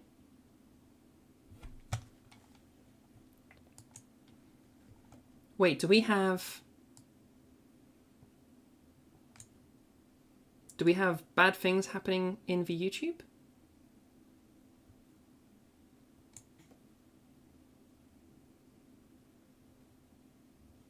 Is what X Team just said an acronym for something dodgy?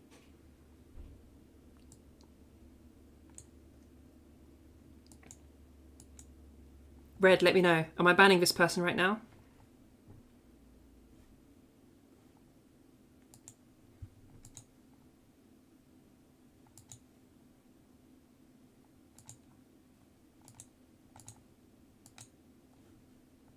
Common anti-trans acronym. Okie dokie. Boop. And now it's gone. And... ooh, let's see how to ban people on YouTube. Lovely, I get to play around. Okay, /ban. Is this how we do it?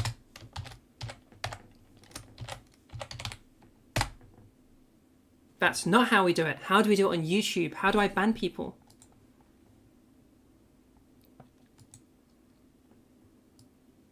How do hide user on this channel? Maybe that's how I do it. I feel like that's not the same.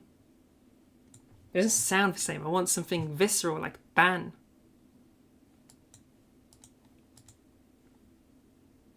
Banhammer time. Get him. What did you miss? We're just banning somebody in the YouTube chat. Don't worry about it. We're figuring out how.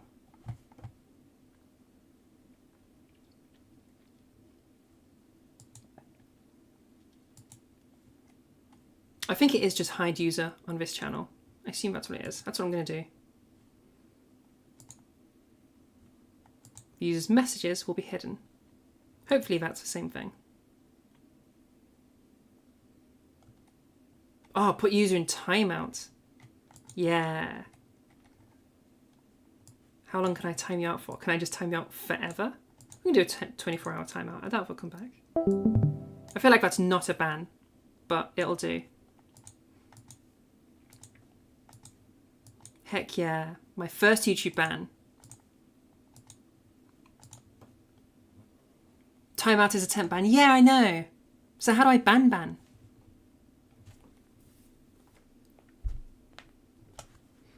Yay, absolutely yay.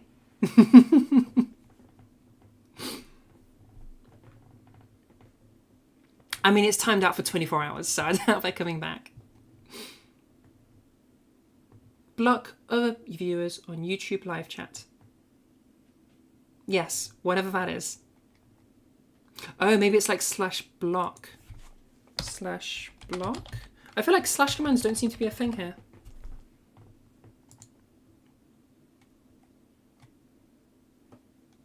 I mean, I've also hidden them, so like nobody else is going to be able to see the messages now. So, and like they're not typing, so I assume they dong gone died.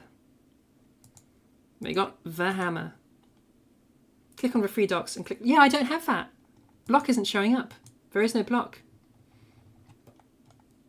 Oh well, I think this is going to do. I think this is totally fine. Let's move forward with the workshop and not get too distracted.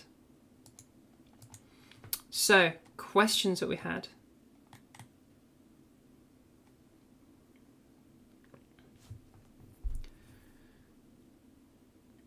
Boop, boop, boop, boop, boop, boop.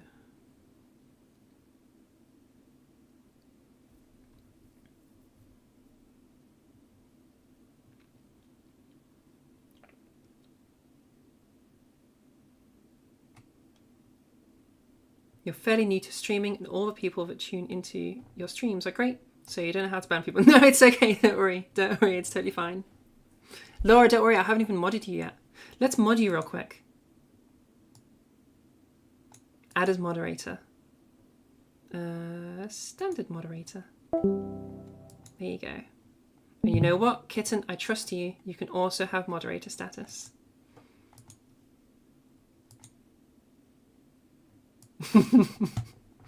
Red can be your criminal moderator. Okay, let's get back to the workshop.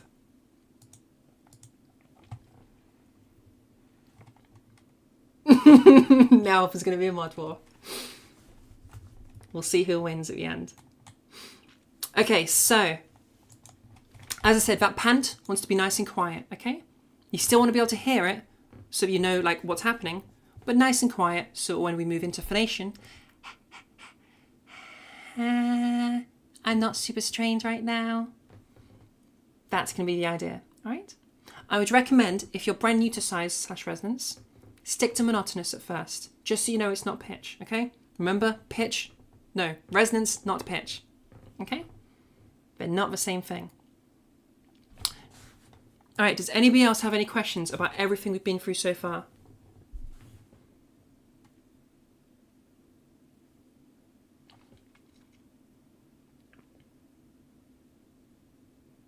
No, they should both be quiet.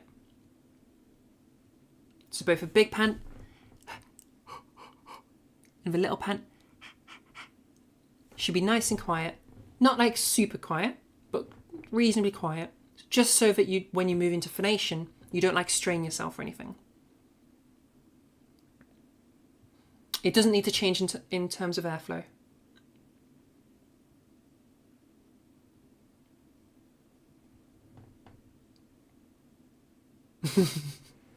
Red is powerful. Bow before her in the YouTube chat.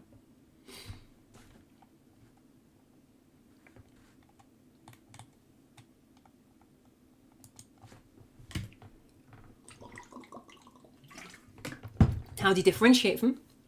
Remember earlier I was saying, this is all pitch right now that I am moving. But if I move resonance without moving pitch,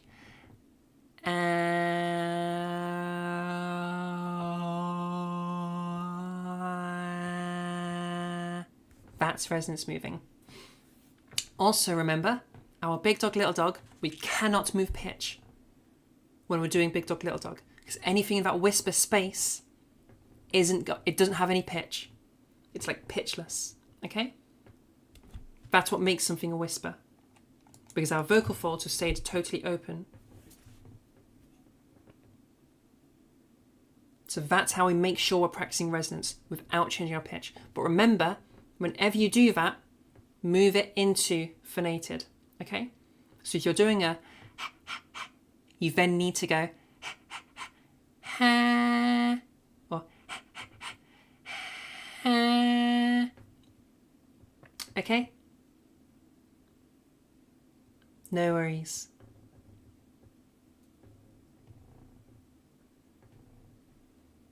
Red is absolutely the one that puts arrows in people's knees.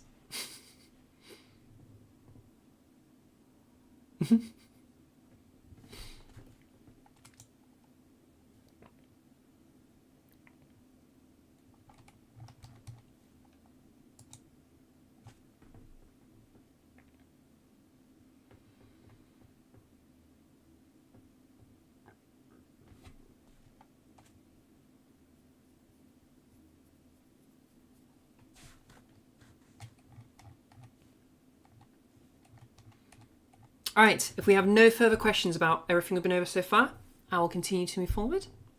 So, we've talked about resonance. We've talked about weight.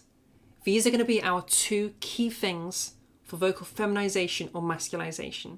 Okay? The last little thing is we're going to talk about fullness. This is how our resonance and our weight interact with one another. Okay?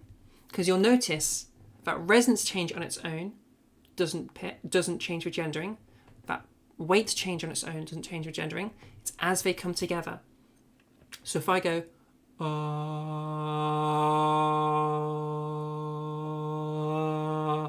me talking at this heavy weight doesn't change the gendering. And if I go over to this lighter weight, none of the gendering has changed. Or if I'm over here and then I go over to here and I've got that brighter resonance, we still haven't changed the gendering. But if I go from here over to here, where I've gone lighter and I've brightened, now we've feminized. Okay?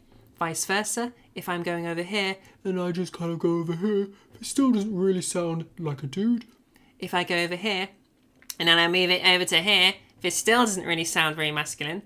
But if I move both of them together and darken and add weight, now I've masculized. Okay? This is called fullness. Okay?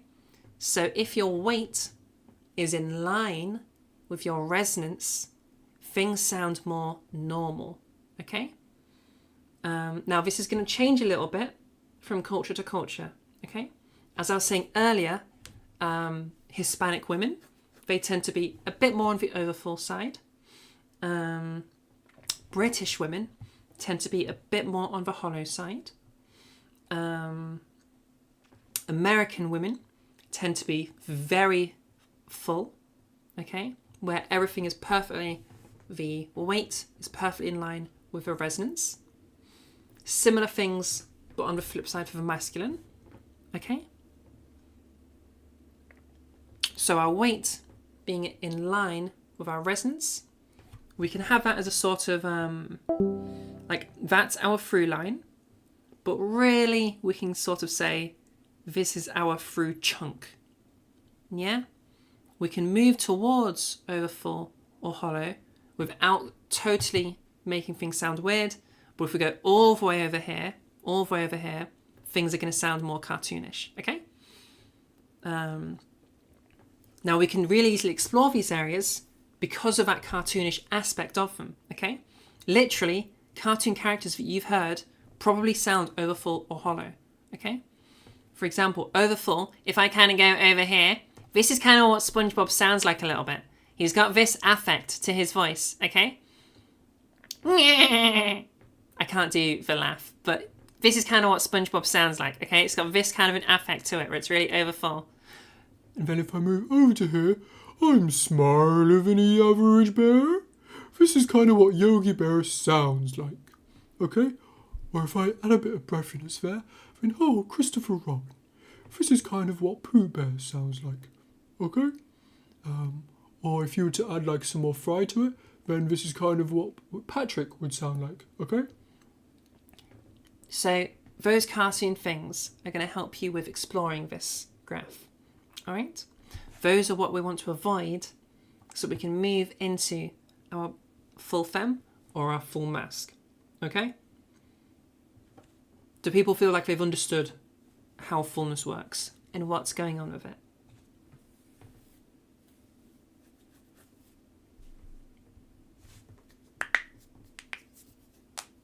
Yeah?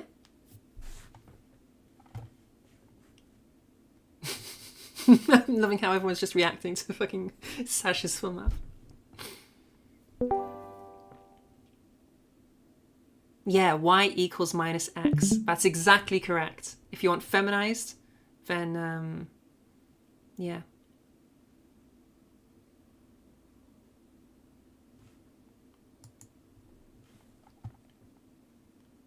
Or I guess it would be, yeah, it would be just the same regardless of that, wouldn't it? Your camera and links are covering the text. No! Wait, what? Ah, let me fix that real quick. Yes, they are, aren't they? Hang on, where's that cut off? It cuts off at the end, doesn't it? Okay, let me... You get to see the inner workings of this. I need to go like that. Oh, how do I add a break? I'm just going to do that for now. Okay, hopefully that fixes that.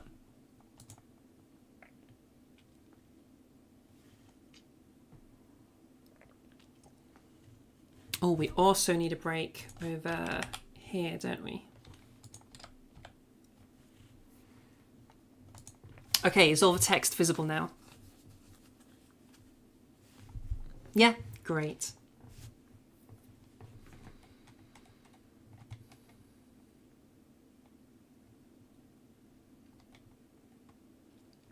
Now, this graph can be really, really useful for exercises, okay? So red's where you're at and green's where you're going for. So you want to be mainly focusing on your weight there, okay? And there's going to be a bit of a resonance drop as well. So if you're over there, you're probably somewhere over here, Morph. Does this sound somewhere over towards where you are? So you then want to start dropping that resonance a little bit more and then adding some of that weight in. So you can then start sounding like this. And that's, yeah.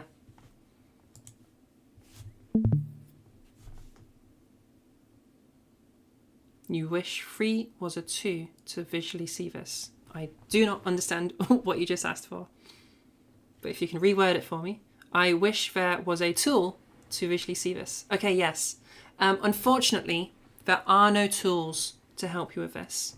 You just have to train your ears. Generally, I would avoid tools altogether. You can use spectrograms to help you with your resonance, and Sifrin in Transit Academy knows more about that than I do. But I would always say move to ears. You can always hear sound, okay? Unless you have like some kind of like diagnosis of some problem, okay? You should be able to hear sound, okay? You can hear the difference, and you've been telling me that you can hear the difference between the different voices and sounds that I'm making.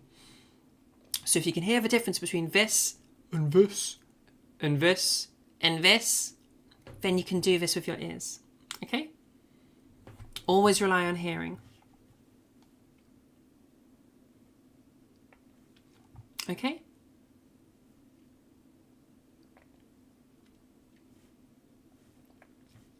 You hear the difference a lot. Good, good. Now, something else to mention of apps, because this is you're gonna run into this. You will run into this as you explore like vocal help online. Okay, there are a handful of apps that will record your voice and they'll give you a feminine or masculine like analysis. And they'll tell you if it sounds feminine or masculine. They're wrong. The problem is they're only analysing based on pitch. You'll notice so far, we haven't even covered pitch, okay? Because pitch really isn't that relevant. In the next bit, we'll talk about it a bit. I call pitch like gendered 0.5. It's like a little bit gendered, but only a little bit. It doesn't really impact the gendering of your voice very much. You know, if I kind of go over to here, in fact, I have quite a low-pitched feminine voice. I could be talking all the way over here, and this hasn't really changed the gendering of my voice. Or if I go over to here, I can talk, and I'm kind of, and I can be kind of talking over here, but this just sounds like a dude with a high-pitched voice, yeah? But if I move my resonance and move my weight, now we get that change in gendering, okay?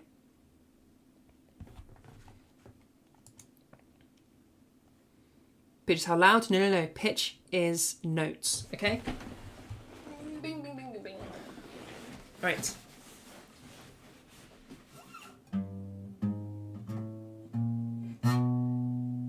This is pitch, okay?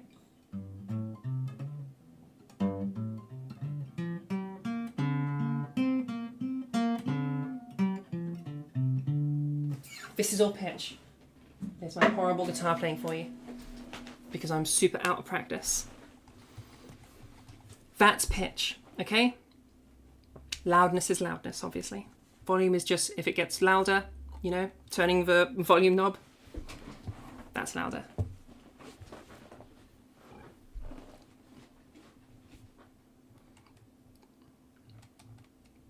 Often measured in hertz.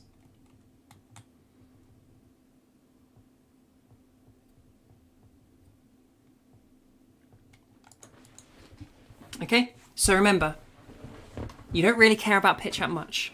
You might just want like a certain pitching, but generally what you're, I've just read chat, generally what you're wanting is a change in your resonance, okay? You want to raise that larynx, or you want a change in your vocal weight, okay?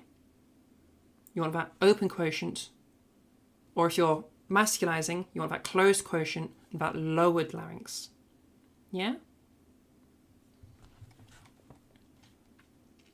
I laughed because Georgie, is that how I say that? Georgie Lux? Yeah, Georgie Lux. It's good Lux. Because she put Alexa play Wonderwall. That made me giggle.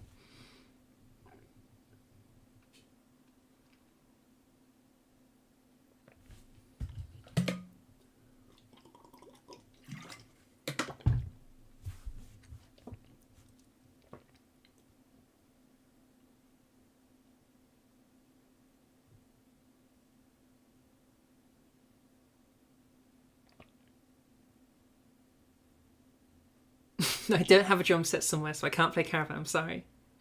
You found your fem voice. Oh my gosh, Sasha, I'm so excited for you.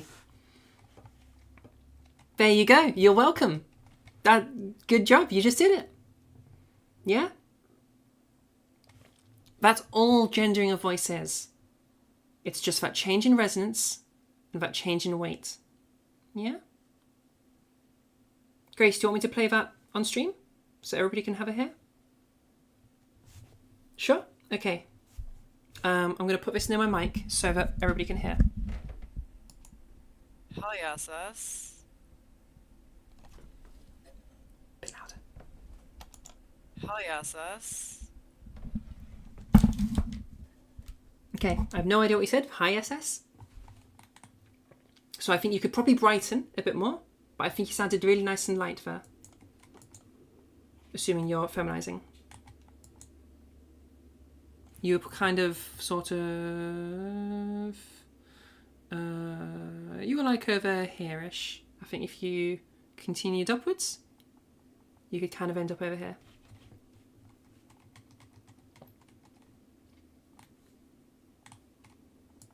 Video quality, I'm so sorry. For some reason, Trans Academy is having video quality issues. Okay, so does everybody feel like they understand fullness and understand this graph? Oh yeah, the other really useful thing with this graph is we can use this for practice, okay? Draw like a shape. Like let's imagine if I start an overfull and I draw the letter C, okay? So it's gonna go like this.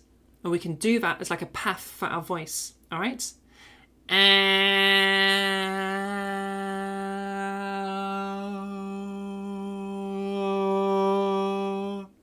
And that can be like a practice. Or like 1, 1, 1, 1, 1, 1, 1, 1, 1, 1, 1, 1, 1, 1, 1. And now I'm kind of talking over here.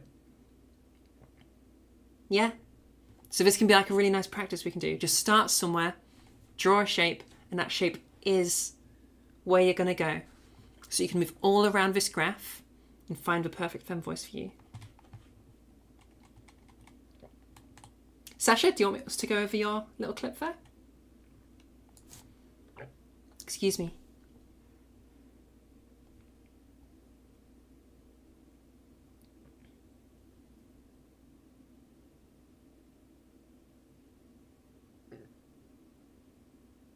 All right, do we have any other questions about fullness? Or shall I move forward? This is basically the core of feminization and masculinization. Kind of wanted to know where I would fall on the chart, if that's all right. Yeah, absolutely. Can I get just a bit more talking from you so I can like clue in a bit more? Okay, anything I should say in particular? So yeah, let me, I'll ask you like a question. Okay, I'm in like 3 different Discords, so I can't see who you are. Why don't you introduce yourself to me? And I'll use that to listen. I am Madeline over on TransVoice. Madeline on TransVoice. Okay, Madeline. Yep. I'm hearing you're probably somewhere over here. You're a little bit hollow or a little bit underfull. However, I would say that you are close enough that this is going to read as feminine to most people. You're probably as underfull as you could get while still getting that read. If you wanted to, you could brighten a little bit more. But at this stage, it's up to you. Okay, so how would I get a bit more full, if that's all Get right? more full? Yeah. So Yeah. we'll go back over Also, that yeah, big we dog, can't little see your dog. mouths. Okay. Basically, you want a littler dog. So that. Ha.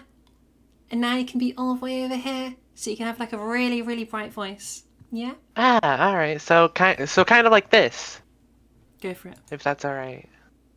So my mic quality is not the best, but That's okay. I'm I kind can of hear you clearly wondering enough. where You you can't see your think I mouse, should that sucks. go for a femme voice. I'm Snepderg in VRC Trans Academy.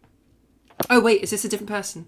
I thought that was Yeah, like sorry. going back to the same voice. No, I, it's okay. I wasn't Yeah, sure yeah. when to chime in. This is my natural voice, but I Uh-huh. want to go more feminine. So what would you recommend that I do? So I would say you're kind of maybe hairish. Oh, you can't see my mouse. So you're kind of in the middle of light and heavy. Okay. But you're probably quite dark. Okay. Yeah. So like larger. So I would say start off with that big, not big, the baby thing. You remember that exercise from earlier? Start trying to lighten, so you can get into Okay. that hollow area. Then from there, start trying to brighten. Yeah. Okay. So the first exercise I would give to you is that baby.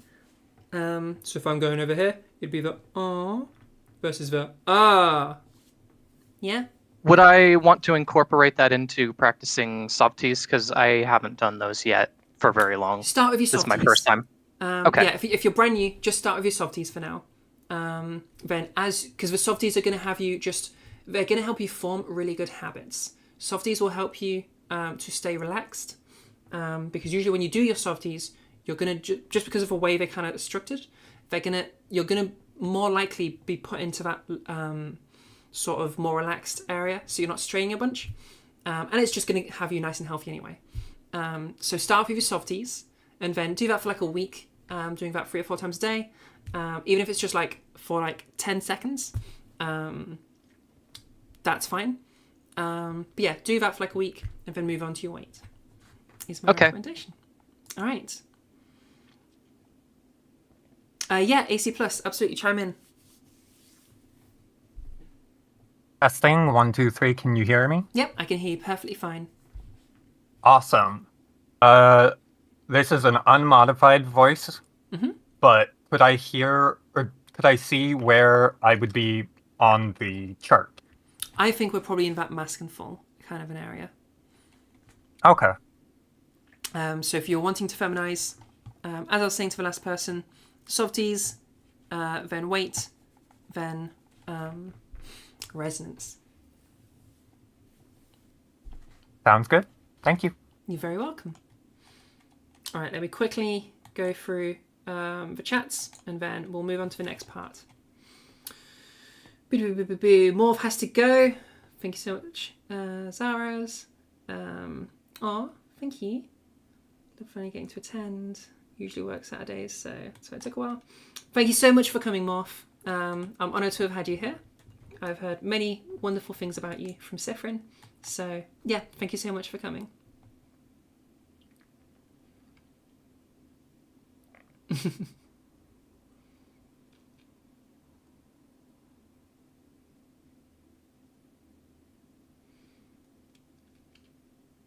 I'm just reading through things. Oh, Sifrin got to go as well. Well, bye then, Sifrin. Totally not meeting up with your Morphe. Well, bye-bye, Sifrin. Have a lovely rest of your night. Have a good time with Morph.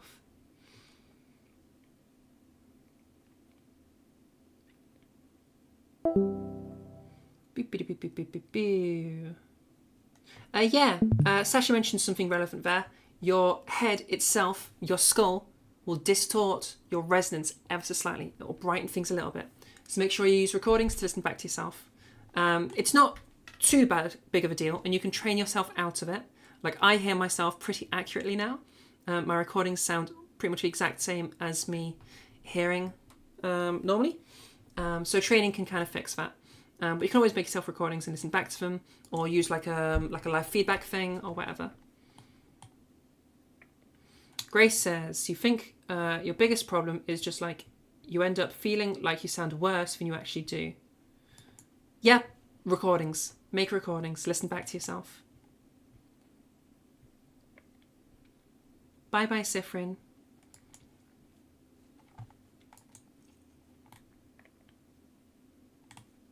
Oh, where is Trans Academy? That's another one of the trans discords. I can't really link other people's discords in other people's discords because that's like, I'm pretty sure against rules and is like just a general obvious you don't do that. But if I guess a roundabout way is either somebody can message you with a link, or I suppose if you join my Discord, I have a little channel that is like recommended Discords. So from there you could then join. And there's like a roundabout way to get yourself into Trans Academy. Or I think just Google it. Trans Academy is huge. You can Google Trans Academy Discord. You'll absolutely get a link. Taking turns here. We're not going to do the full, like, going for everybody's voices, but we'll do that very soon. So stay tuned for that. But if people have specific questions about, like, the stuff we've gone over so far, then that's totally fine. All right, next bit. So we've been over softies. We've done our vocal weight. We've done our resonance. We've even made it full, so it sounds like just a normal, standard femme voice or masc voice. We've done it, chat. Okay? We've managed to masculinize or feminize our voice or androgynize. Now, let's think about what kind of voice do we want. Okay? Because there's a lot of different feminine sounds. There's a lot of different masculine sounds. When two different women speak, you can hear who's who because they have different voices. Okay? These are things where we can sort of start customizing our voice. Okay? What kind of a femme voice do you want? Now, there are so many different things we can do with our voice. I've listed 6 common ones. The top 3 really, I'll go over those top 3 because they're like really common. But like, there's just loads of these, okay? My main piece of advice here is listen to voices that you know you like and listen for the different qualities they have, okay? Or get a clip of like 2 or 3 voices that all share something. You know, even if you're not sure what it is, but you know they all have it, use those to like, and send those clips to somebody and get them to tell you like what it is, either to me in my Discord, or you can at me in any of the Discords that you're in, or any of the other people there, because there's going to be people that can help you in all these different places. Yeah. So yeah, that can help you with like identifying different things. But here's going to be the most common 3 that people like to play with. Firstly, we've spoken about pitch. You know about pitch now, okay? Different men, different women speak at different pitch levels, different NBs, all of that. You can do basically whatever you want with pitch. As I say, pitch is kind of gendering 0.5 in that it's a little bit gendered because typically cis women will speak at a higher pitch and typically men will speak at a lower pitch. But you can move that and it won't really affect for gendering. They're just like averages. Okay? Hopefully that's clear enough. All right? So you can move your pitch around if you need to, or if you want to. Vocal fry. This is a really popular one, especially amongst the trans femmes, but it can be also be useful for the trans mascs.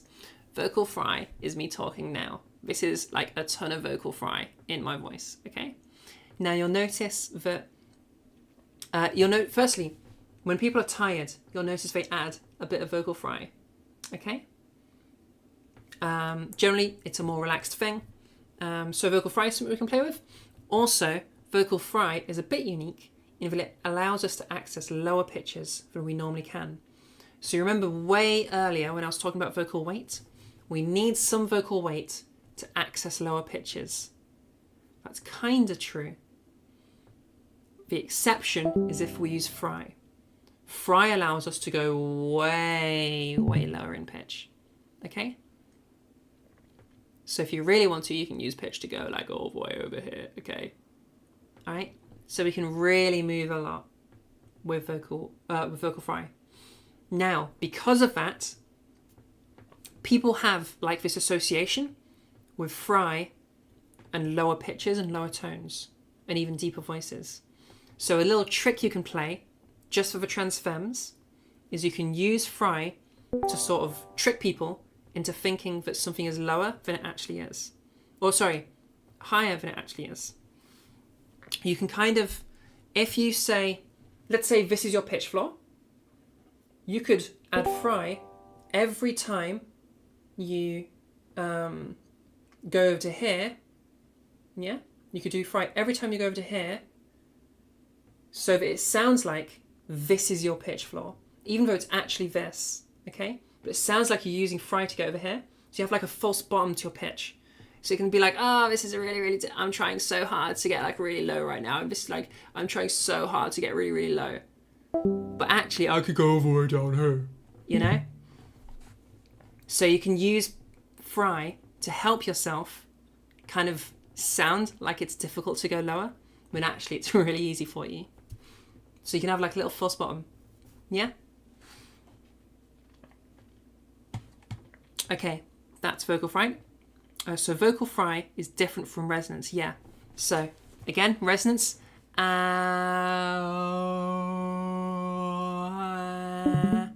Vocal fry.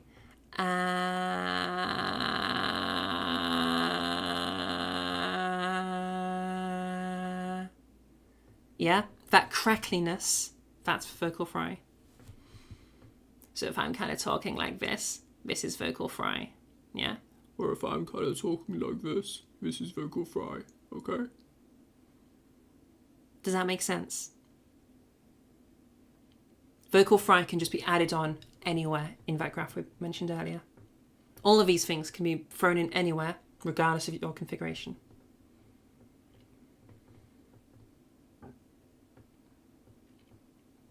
You don't really know how to do fry? Okay, little exercise to teach you fry. Try to just go really low pitch. Go like, and eventually you'll end up hitting fry. If you try to go like lower than low, if that makes sense, like if you go past the bottom of your pitch floor, you'll have to use fry to get there. So that can be, if you want to do that, and then just maintain that fry going back up again.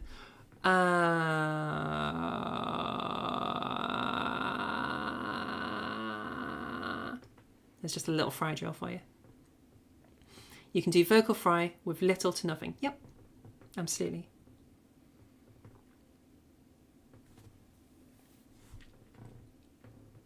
Yeah, did that work for you, Sasha?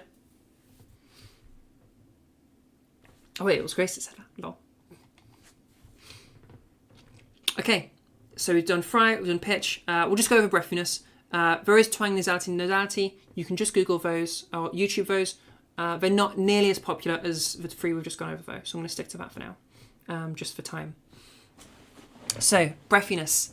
If I just literally breathe out as I'm talking, I'll add breathiness. That's all there is to it, okay? Just breathe out as you're talking and you'll get breathiness, okay? Some people, a lot of feminizers like this. I don't tend to hear many masculizers like this, but, you know, if you want it, then absolutely go for it. Yeah, breathiness can kind of sound like this. Something that's quite common is to pair breathiness with a lower pitch, so we can kind of end up over here, and people tend to like this voice quite a bit, and then you'll generally have like very little vocal fry, and then just every so often you'll kind of add a little bit of vocal fry, and then scale it back again. Some people really like that sort of a thing. Personally, I just go for very little breathiness with fry, accenting words every so often. As I get more tired, I have a bit of fry, and my pitch is generally a bit lower than most people's. Yeah. Okay, any questions about customization? Then we'll move over to our last part.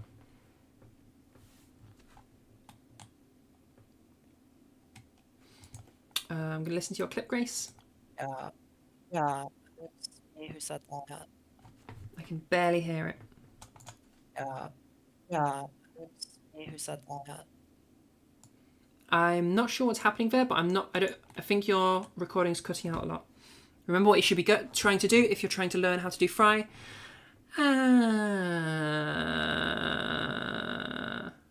Yeah, or if I'm over here.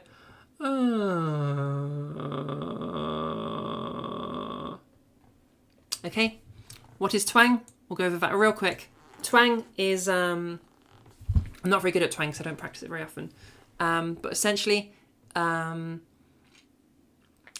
is kind of like this. Can you hear how, even though I'm not, it's going to get a bit confusing because it kind of sounds like a weight increase, but it's not a weight increase, okay? Twang can kind of project things a bit more. They can make things a bit louder in that brighter kind of an area, okay? If you think of like a baby going like, wah, wah, wah, that is that twang, okay?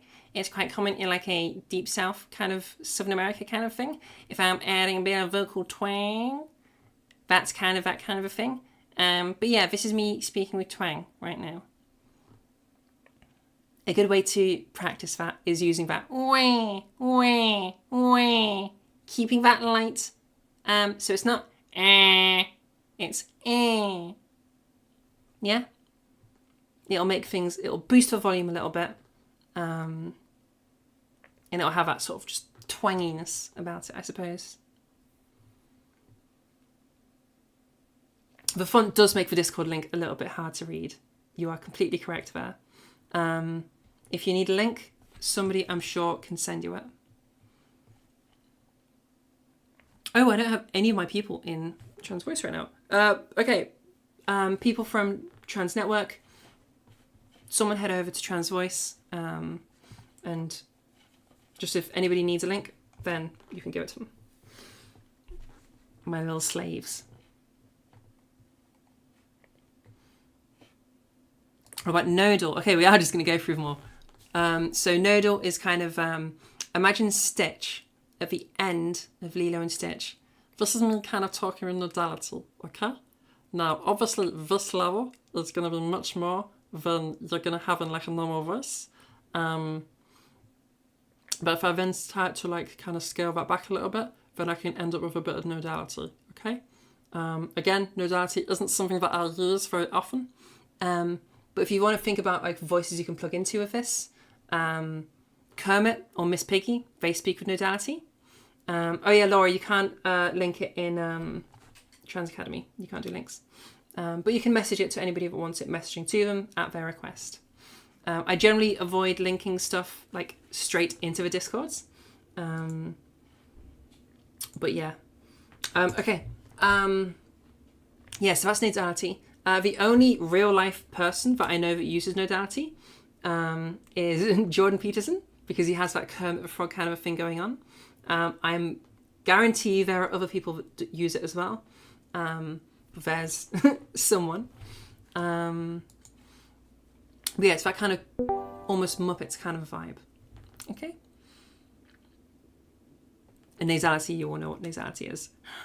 This is me kind of talking with. No, I went straight into nodality, sorry. These things are quite closely connected. But that sort of villager, like, now I'm really struggling to do it. And now I'm kind of talking with like hypo-nasality, okay? In me, it kind of changes into nodality a lot, but because I'm better at nodality than I am at nasality.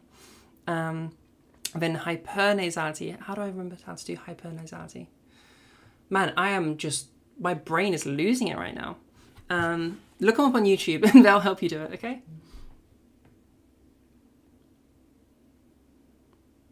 Jordan Pattern, so yeah, that is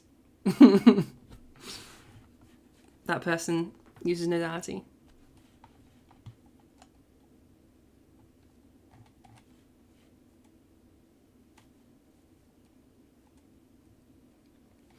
Okay, moving forward.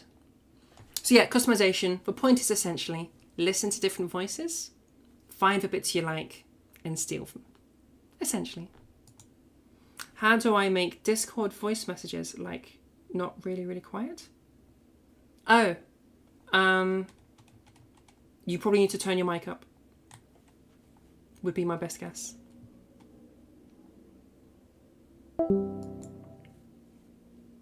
Okay, so the last little thing, all right? You've learned, like literally on your microphone, like, yeah, I've got like a little volume thing there. You probably just need to do that, or move closer to your microphone, or get a new microphone, something like that. It's a headset. Yeah, maybe your headset's not very good. Maybe you need to move the speaker on your headset a little bit closer to your mouth. Or maybe have a volume setting somewhere on your headset that you can play with. But it sounds like your stuff is just quite quiet. The mic might be directional, yeah. Okay, so imagine, all right, you've been doing your softies. You nail that stuff, okay? You're doing your vocal weight. You're a master, or a what's the feminine for master? Whatever. You're really good at vocal weight, okay? You're the king / queen / whatever the enemy word would be for that, okay? You are the monarch of, you are the sovereign of vocal tract size, all right, of resonance, of that laryngeal movement. You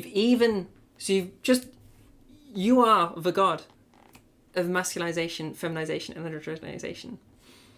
You've even found the type of voice you want. You're like, everything's going great. Last thing, okay? Speech pattern stuff. Now, for a lot of people, I found probably for most people, the speech pattern stuff is just going to come naturally.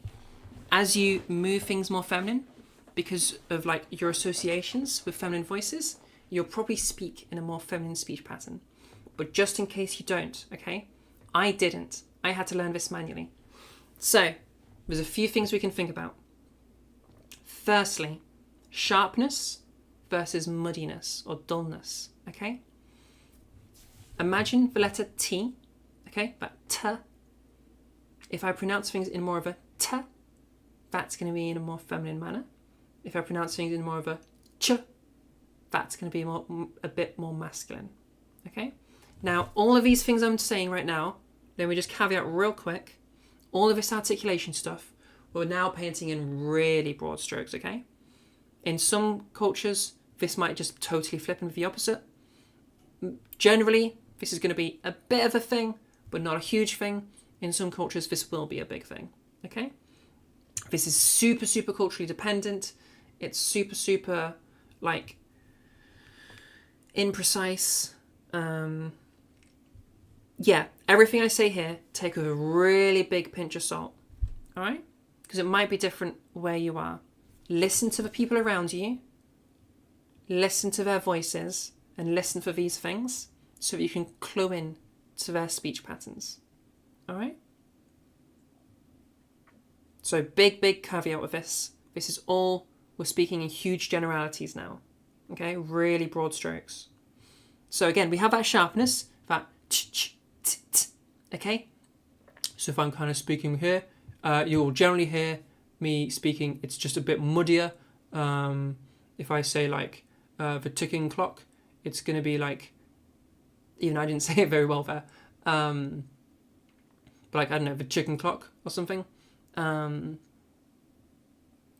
Yeah, it's just going to be less, it's going to be muddier, it's not going to be as refined. But if I move things into a more feminine area, a more feminine area, that two needs to be really, really precise, okay? And you can hear that general muddiness has gone away from my voice. Everything is very clearly and very precisely spoken. It's very well spoken, all right? This is going to move us into that more feminine area of our speech pattern, okay? So our sharpness can be a big thing. If you want something to just picture this, generally as you're talking, imagine like a hi-hat on a drum kit, okay? Closed is going to be sharper, that t. Open is going to be muddier, that t. Okay? Use that scale.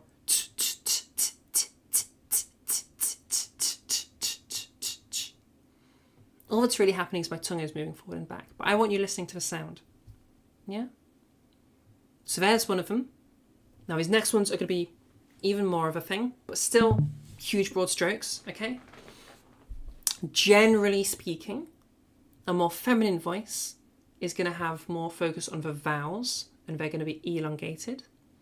A more masculine voice is going to have more focus on the consonants, and they're going to be where the focus is put. All right? So, for example, I'm going to read out what AC Plus just put in chat. Depending on the recording software, you might be able to amplify the recording. Do you hear how whenever you're hearing my words, it's more like you're hearing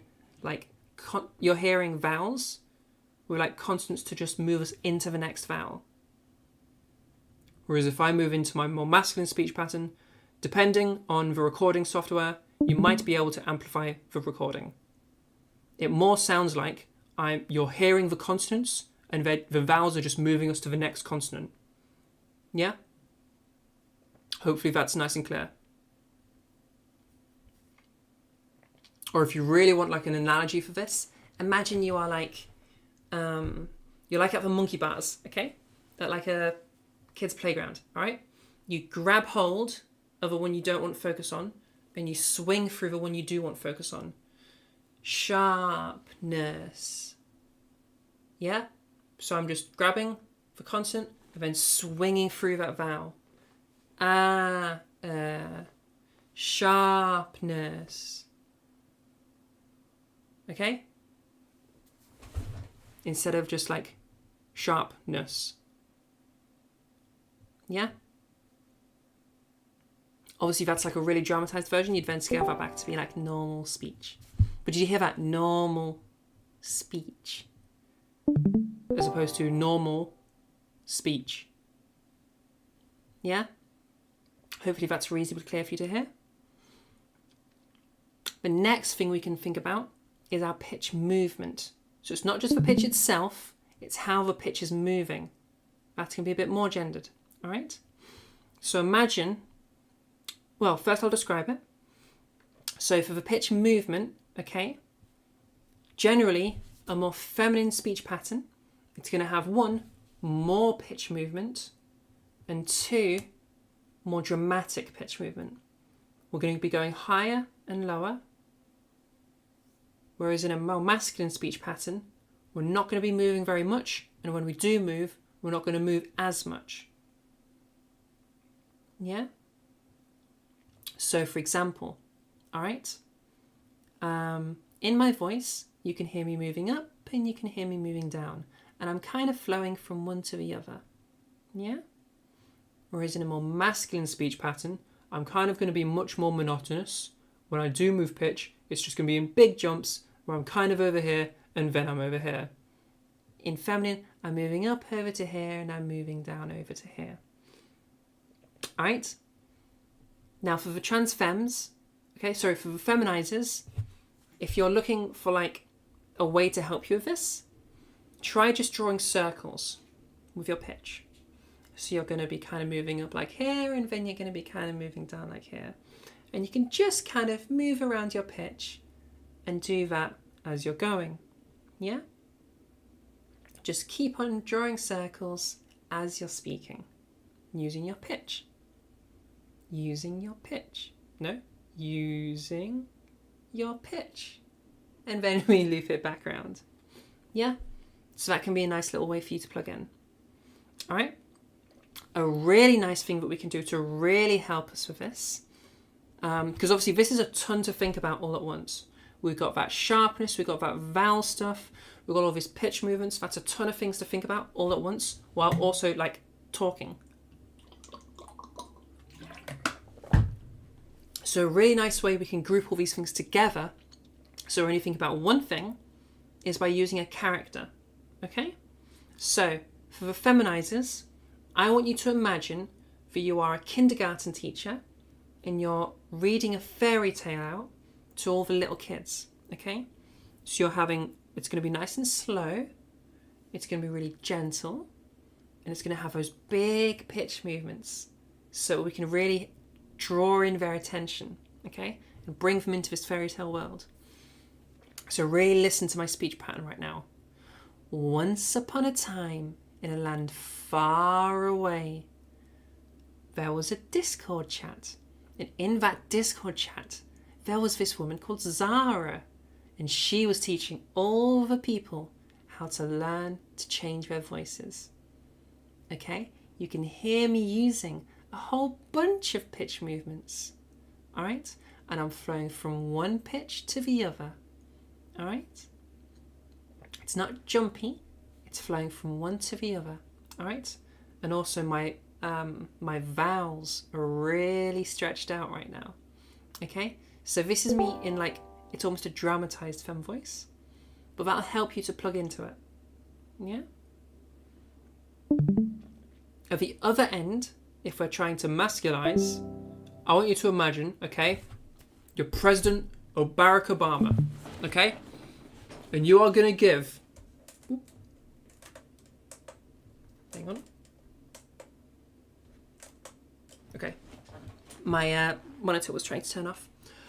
You are President Obama, and you are trying to give a presidential speech, all right, about the State of the Union, okay? We are going to be doing this, and we're going to be doing that, okay? And you can hear I'm much more declarative. I'm much more like authoritative, all right?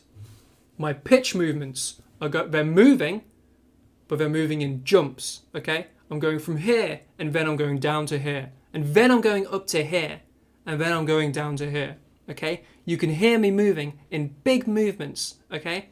But I'm moving like this. Big movements, no flowiness. It's to the point, bang, bang, bang, okay? There's no, like, elongating of the vowels. I'm just staying, there's more of a focus on those consonants, and I'm just going through the speech that I'm giving, okay? President Obama. Okay, hopefully that helps you plug into that a bit more.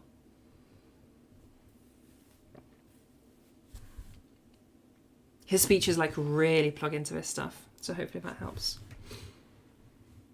Now I'll do this for Warhammer lore. I don't know anything about Warhammer, I'm so sorry.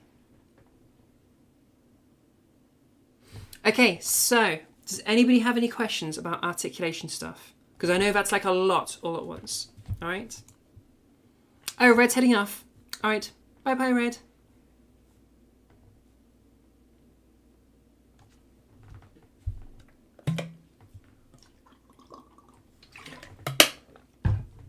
Yeah, do we have any questions about articulation stuff?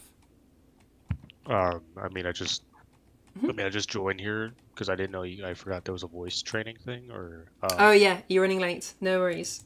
I would recommend if you're late, head over to the YouTube, and then you can just rewind, and you can go back over stuff. The chat will still be there, so I can still see your messages and just go back over it. Wait, there's a recording for this? Yeah. So this is streamed live to YouTube. Oh, hang on, I have accidentally minimized everything. Boop, Oh, boop, shit. boop, boop, boop. So yeah, this is reminder to everybody. This is streamed on YouTube. They can hear you, they can't see you. They only see what you see as what I am like for workshop. You know? Okay, let me go to your YouTube then, because I actually need to look at that. My Yeah, you bad. can go back through. If you want, you can like do it at, I mean, we're coming to the end now, but you could do it at like an increased speed so that you'll slowly catch up to us. Okay, alright, I'll try to find it. My bad, No sorry. worries. All right. Any other questions about articulation stuff?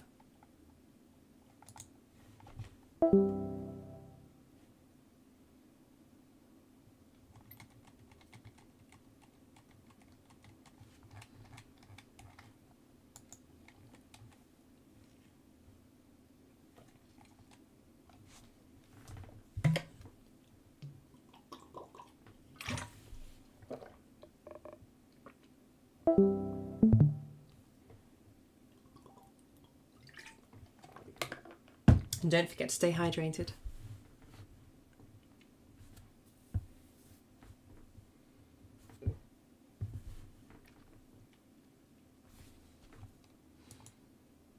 I can see someone in Trans Voice typing questions. That's what I'm waiting on right now.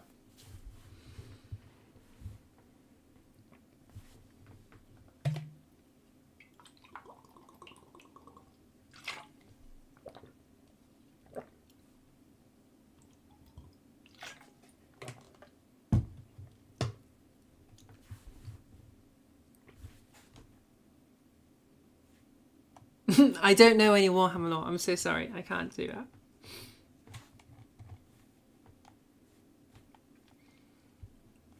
All right, well, if we don't have any more questions, we'll move over to our open forum bit.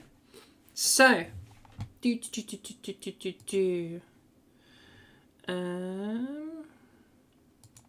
we go. Ta-da! Ignore the white box. I still haven't fixed the YouTube chat thing. I am looking at YouTube chat, but I haven't got it on screen yet. Eventually, I will get that fixed. I promise, I promise, I promise, I promise. And let's just let YouTube know in case anyone's catching up.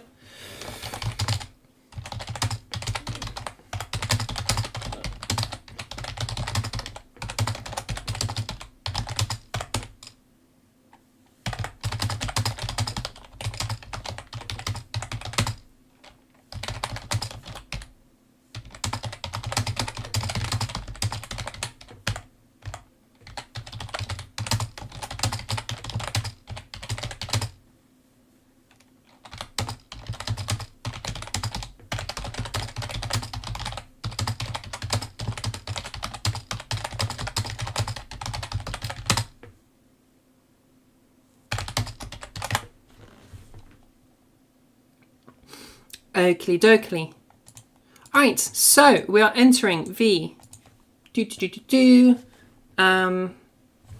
open forum section. So if anybody has any questions about just anything voice related, then now is their time to ask.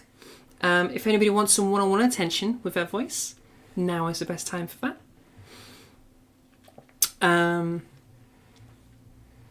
And while people are typing, I will take this little opportunity to plug my stuff. So, firstly, thank you so much for coming and attending for the duration that you have. You can find my Discord over here, I think, or somewhere like that. Somewhere below me is my Discord. Over here is my YouTube. The YouTube is like kind of new. I'm still growing for YouTube. There's only a couple of VODs on there. I did do stuff on Twitch, but we've moved over to YouTube because I don't like what Twitch are doing right now. If you go to the Discord, that's like the home place for everything to do with our stuff. All of the Trans Network stuff, head over to the Trans Network Discord. That's like the #1 place to find me. I also do free one-on-one private lessons. They're currently closed just so that I can like get through some of the people. But they'll be reopening at some point in January, I imagine. So yeah. And I think that's everything. Also, I may as well add, where have I saved this? Hopefully it's in documents. Where is it? Boop, boop, boop, boop, boop, boop.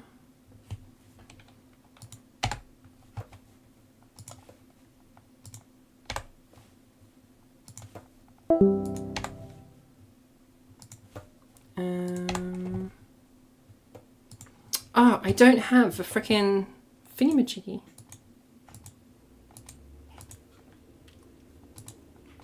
Somebody in my Discord, can somebody link the Just Giving thing? My friend is trying to get top surgery in the UK. And as you all know by now, I'm sure, the UK is a little bit trash when it comes to trans care. You basically have to go private or wait like literally a decade. They've already been waiting 8 years and they still haven't gotten care. So if you're willing to, or if you wanted to give money, then that would be super, super helpful. Why don't I even have a link anywhere? Let me go re-find it. And yeah, if anybody has any, wants help one-on-one, then absolutely now is your time to ask.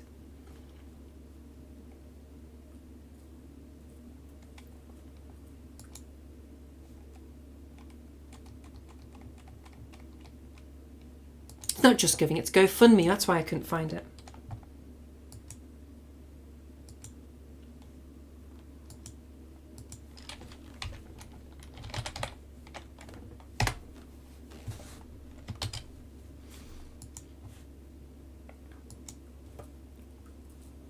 Okay, let me... Why can't I grab my OBS? Why can't I grab my OBS? What the heck? I've never managed to do this before. Oh, it's because it's moved to viewer screen. Okay, boop doop boop boop boo. Just chatting. All my stuff is all messed up. We want window capture, add existing, notepad, boom, boop, and boop. There you go. Yeah, so if you want to help my friend get top surgery, they've already been waiting 8 years, it's insane, then that would be the place to donate. In terms of me, I don't take any money or funding or anything. So I'm afraid you can't give me money. So if you wanted to show support, then that would be the place to do stuff. All my stuff is completely free.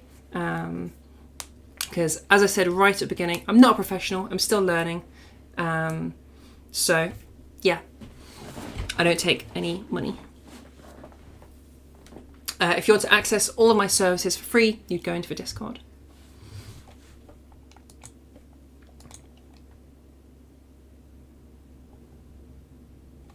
AC Plus will have something in just a sec. We will wait for AC Plus to give that one-on-one attention. Hello. Hi. Hey. My brain is breaking again. It's Sorry. okay. So we'll go slow. Okay. What do we think it is that we want help with? What's the struggle? I was hoping to find out from here if this is a lighter vocal weight comparatively to what I had said earlier. This sounds pretty light to me. Can you give me a heavy vocal weight so I can contrast? So this is me just at my unmodified voice. And then back over to light. This is the one thing that I have a harder time doing just because I'm You're doing a great less job. practiced on it. Keep Oh, that's practicing, good but you're to doing a know. great job so far. That sounds really good to me. Yeah. So you kind of went over from here, over to here. Okay? So over here is a light, over here is a heavy. You did a great job. I think that was really good. Keep practicing Okay. it so it feels natural and feels easy. Yeah. No, I've been slowly working on getting a more feminized voice for the past 2 months-ish. Yeah. Well, this So, is a really good start. yeah. All right. Thank you so much. Yeah, no worries. I think from there, if you were to so you kind of ended up over here. If you kind of went from here and then you started brightening things, you would end up where I'm at now. So you've done the first bit.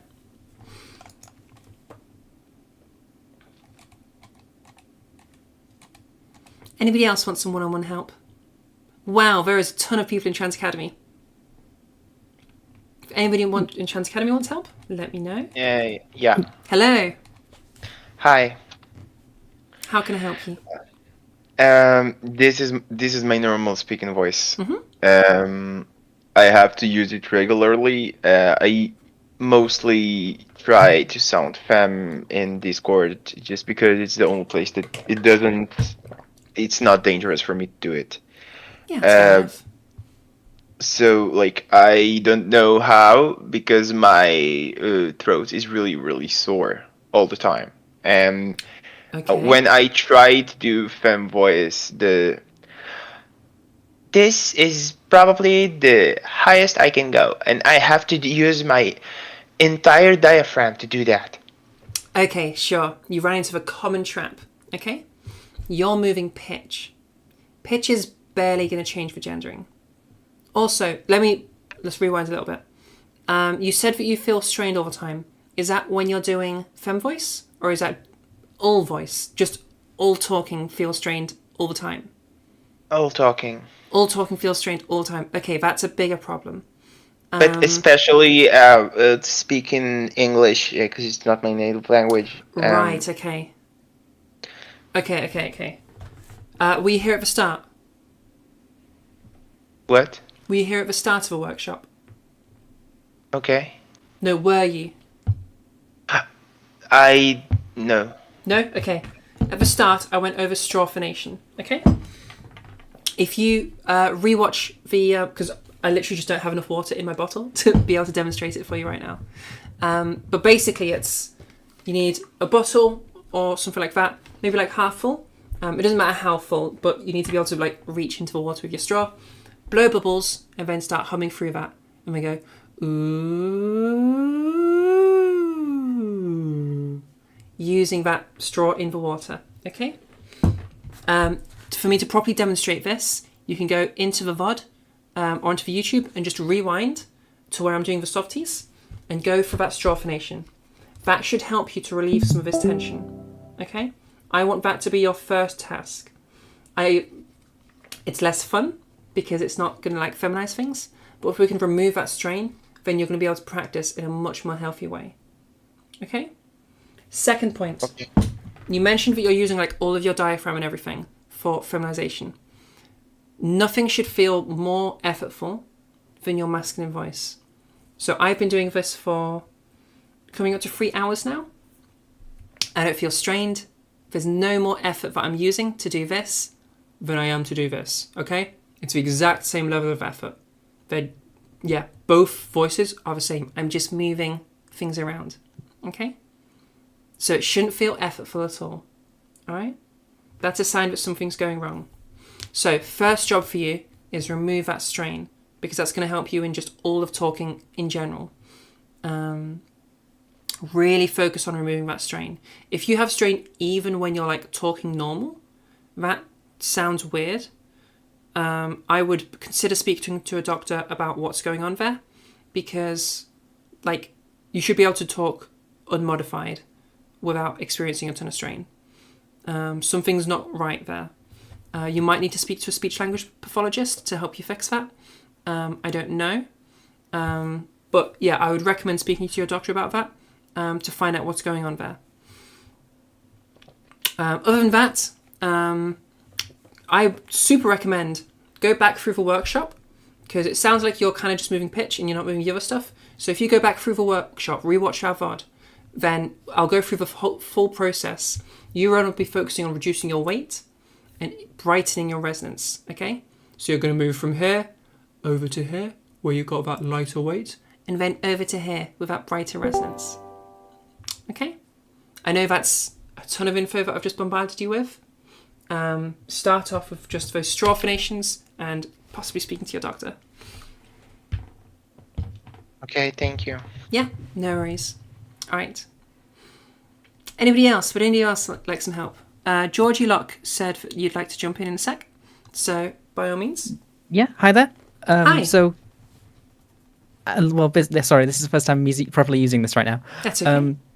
So, where would you say I should be I should be in terms of like pitch-wise then? Because I know we're like avoiding pitch entirely to try and feminize, but I'm not sure if you've seen this, but there's like this old 10-year-old like trans tutorial online that's like that goes through like the keyboard settings of like where typical mask voices are and where typical like femme voices are. And I haven't seen this before, but yeah, it's like a decade old, so like it shows its age, but at the same time I'm not sure where that lies for so us generally. In terms of pitch, how do I want to answer this? Okay, the pitch can be wherever you want it to be. It's not really very heavily gendered at all. However, there are, like, on average, women speak with a higher pitch and men speak with a lower pitch. On average. But a high-pitched man sounds like a high-pitched man. And a low-pitched woman sounds like a low-pitched woman. They don't sound like a man. But, like, a high-pitched man doesn't sound like a woman. Does that make sense? Makes sense. Okay. In which case, where should you off, Yeah, I go would on. say, if you want a note to start off with, for feminizing, I would say like a G3. That should be nice and easy to achieve. And it's a good like starting place. Okay. To be honest, my femme voice is probably around like a... Oh God, I'm so bad at the numbers and stuff. Is it like an F sharp 3? I think. F to F sharp 3 to G3, I think, if I'm getting the numbers right there. And then for masculine, we're looking at like a B4 or an A4, I think. I think I'm getting the numbers right there. I might be slightly muddling it up, but for feminizing, certainly G3. Okay. I know them if I look at my app, but I'm not looking at my app right now because my camera is also my phone. But yeah, certainly for feminizing, G3 is a nice little starter place. Okay. And honestly, you could stay there, and that's totally fine. I'm slightly below it, so. Nice. In which case, where should I go with this right now then? Because I don't want to like over accentuate like the accent and go like, oh, I'm going like full like what was it, full Jersey Shore and do this. It's like, yeah, sure. I don't know, but like I also want to retain, like I want to keep femme, but I don't want to feel like I'm artificially making it, if you know what I mean. Because I can feel like, because I'm not sure if it's just me getting into my head of like, oh, I'm not used to this and therefore this sounds wrong, or I'm actually just sounding wrong, you know? So, can I hear your femme voice? Would that be okay? It's okay if not. Or is this your femme voice right now? This is kind of me doing my femme voice right now. Like if I go like if I go like kind of like this, then I guess this is what I'm trying to do. But So I'm not too sure if I I'm would just going to, because this is nowhere near what my normal register is, because my normal register is all the way down here. So this is like me doing sure, my it's a normal huge voice. So But then once again, I think if you wanted to, I think the thing that you're probably missing, that you're looking for, is a bit of a brighter resonance. So try to brighten up resonance a little bit more, and things are going to sound much more feminine to you. In terms of the accent, it shouldn't be affected too much. I do tend to find, and this happened with me, and I'm still deciding whether I actually want to move it back or not, or whether I'm happy where I am.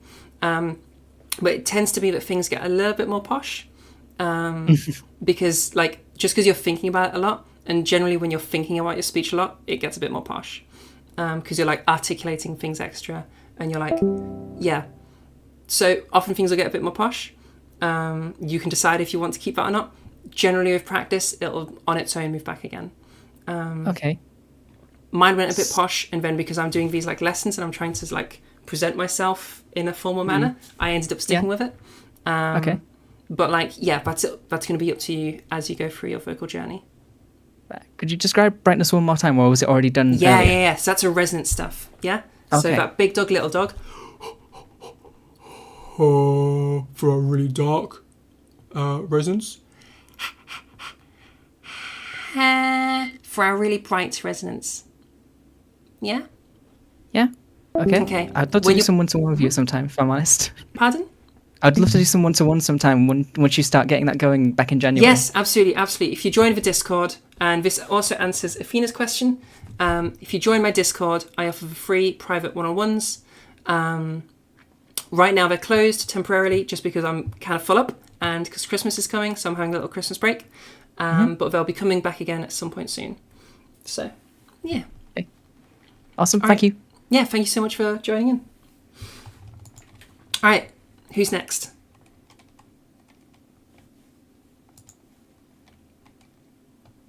Anybody else for some one-on-ones?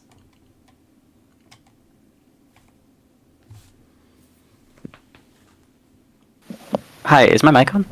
Yes. Yeah, your mic is on.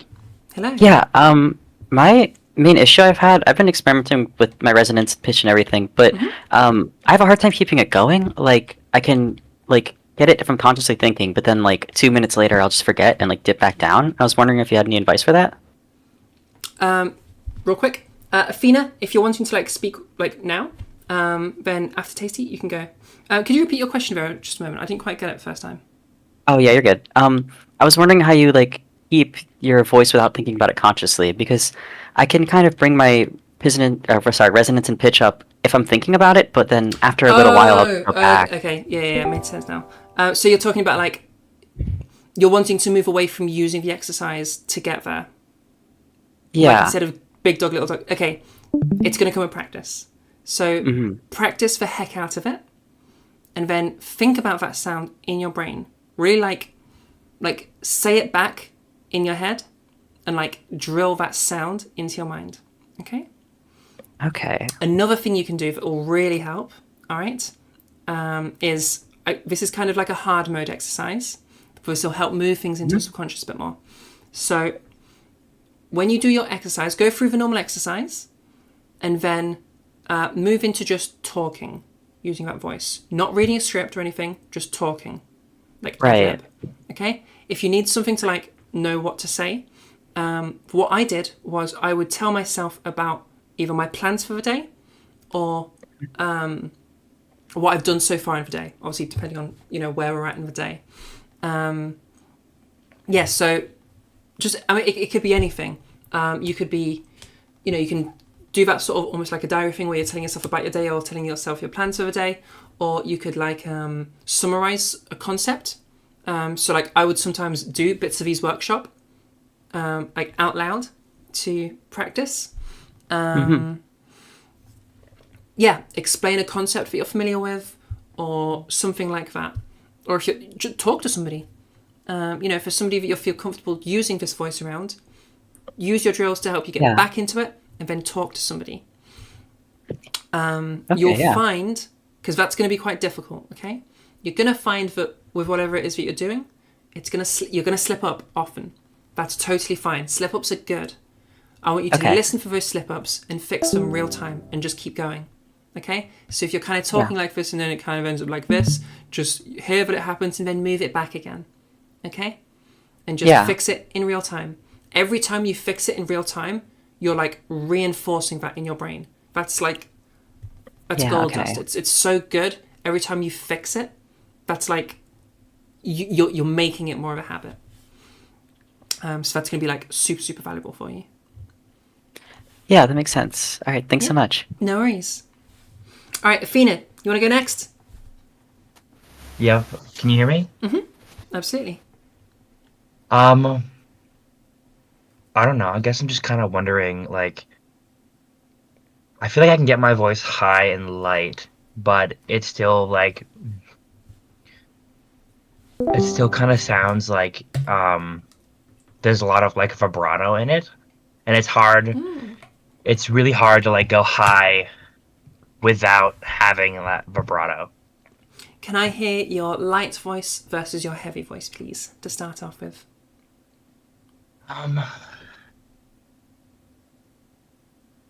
It's like this is kind of like my light voice, and like this is my heavy voice. Okay, that sounded pretty good. Can I hear a bit more of your light voice? So, for example, you've gone with Athena. Can you tell me about why you chose the name Athena using that lighter voice so I can hear a bit more of it, please? I chose Athena because it kind of just like felt right for me at the time. I just thought of a name and it was the first one that popped up. So what I'm hearing is you're using breathiness. You're going kind of light, but you're also adding a ton of breathiness. So you've kind of gone from here is your heavy voice, and then you're kind of going over to here for your light voice. Do you hear how there's a ton of air coming out? I can't say like much before I need to take another breath, okay?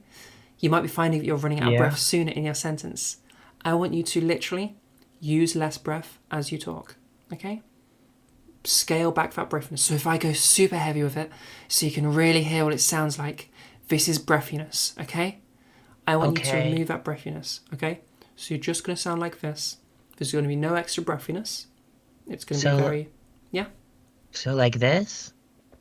Keep going. So talking like this is like... Perfect. Is less breathiness? Yes, you've removed the breathiness perfectly. And you've kept that lightness. Really, really, really good. Okay? Okay. There's your first thing. Now the brightness, okay? Let's bring that big dog, little dog. Okay, so like... Do I like make it... Were you there for the resonance section? So like... Should I increase the resonance or put it down? So brighten the resonance, okay? So you're going for that lighter... Sorry, that smaller dog, okay?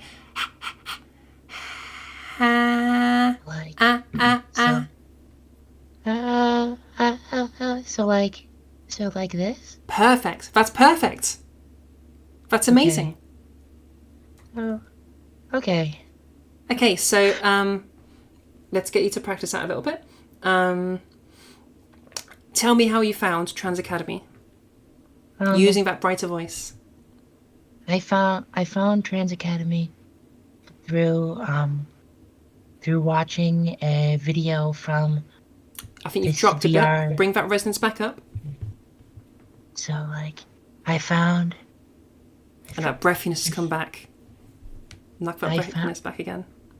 I found Trans Academy through a YouTube video of a person that I normally watched that reviewed VR technology, and I remembered that they talked about Trans Academy, and I thought it was cool, so I joined. Awesome. So, habits that you've got that you need to work on, okay? Your breath... Okay. Excuse me. Your breathiness is coming back in very quickly. So, watch out for that breathiness. Play around with going really breathy and then removing that breathiness. Like you did with the weight and the resonance.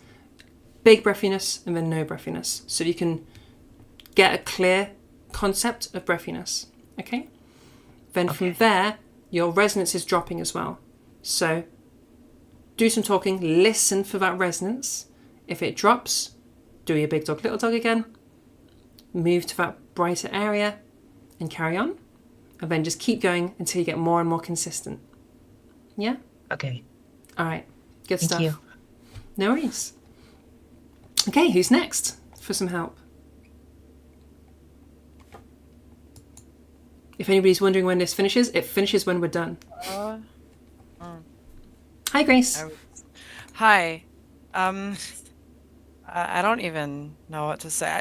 I feel like I don't know. I end up feeling like I don't sound good, and I don't know what to do about that. Like, I don't know how. Like, can you describe what you're not happy with? I don't know. Just something in general. I just don't like. It's like.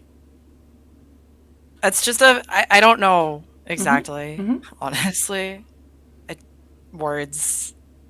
I'm just. Yeah, no worries. Okay. Firstly, Laura, don't worry, I ate before the workshop. I ate ahead of time this time. So, what? Let's. Somebody's asking. Somebody's reminding me to eat, but I've already eaten. So, everybody in chats, what do we think of Grace's voice? Because I'm hearing a very bright resonance. I'm hearing a very light weight. Everything kind of sounds like it's the way we want it. Do we agree? Athena thinks it's great. You'll see everybody now telling you your voice sounds pretty good.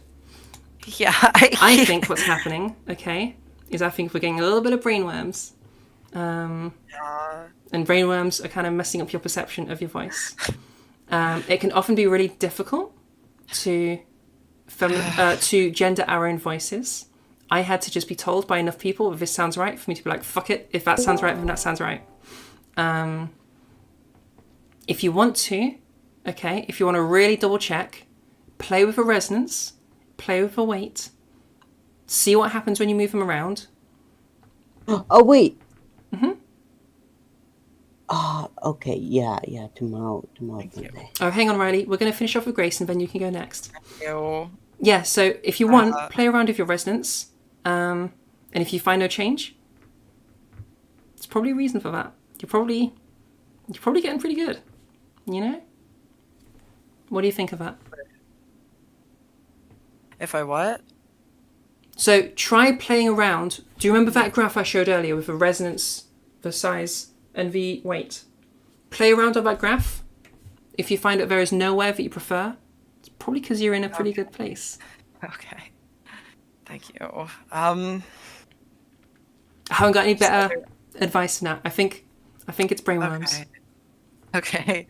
Other random thing, like not specifically related, but I mean, I start HRT in 2 weeks, so that's really fucking cool. Oh, nice! Congratulations. I'm so happy for you. That's awesome. Okay. Someone else. Oh. Good stuff.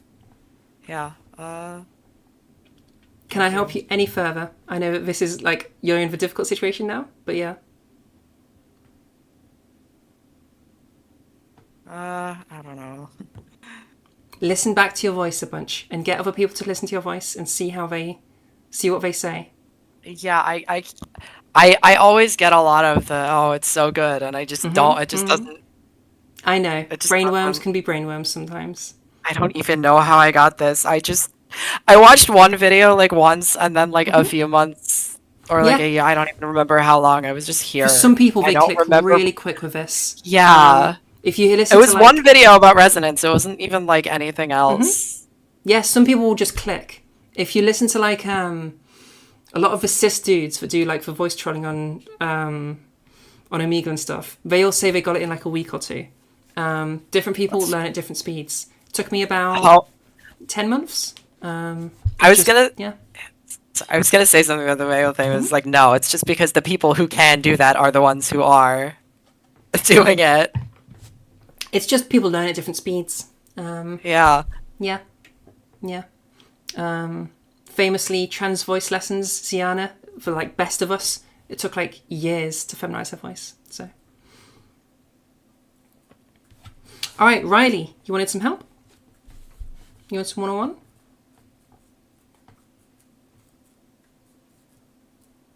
I just realized I was unmuted. It's okay, no worries. Were we wanting some help, or was it just an accidental unmute? I don't know. I think I'm good. Okay, no worries, no worries. Okie dokie. Anyone know where the resonance stuff was? Want to review that on YouTube? I'll see if I can figure that out for you. I don't even have a YouTube open. Somebody else will have to help you with that, I'm afraid. Sorry.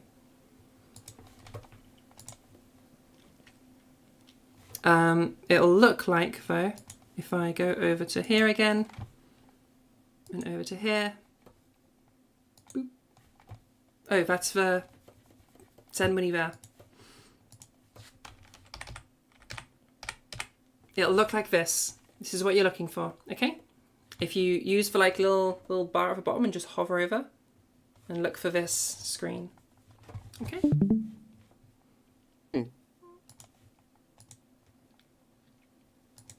Okay, would anybody else like some one-on-one help?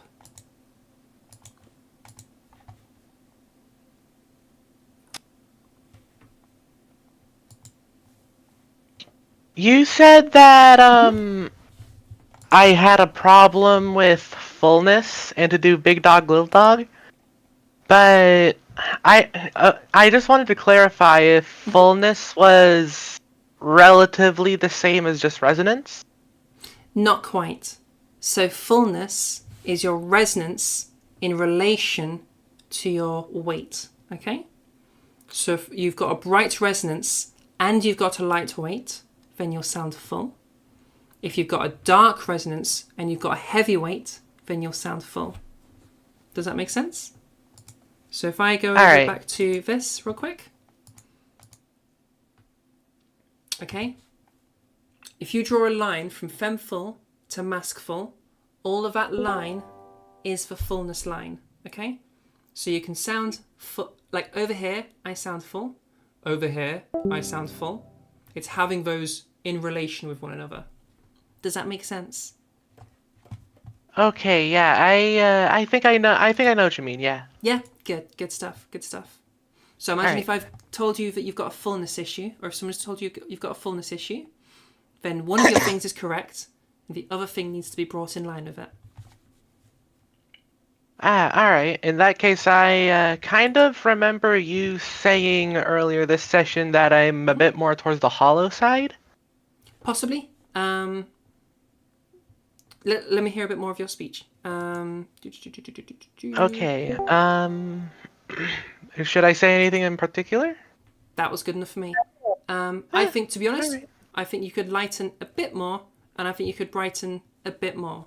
You're probably sort of... I think you actually do sound reasonably full, but you're almost in like, I would call it like mask androgynous, if that's like a thing that makes sense.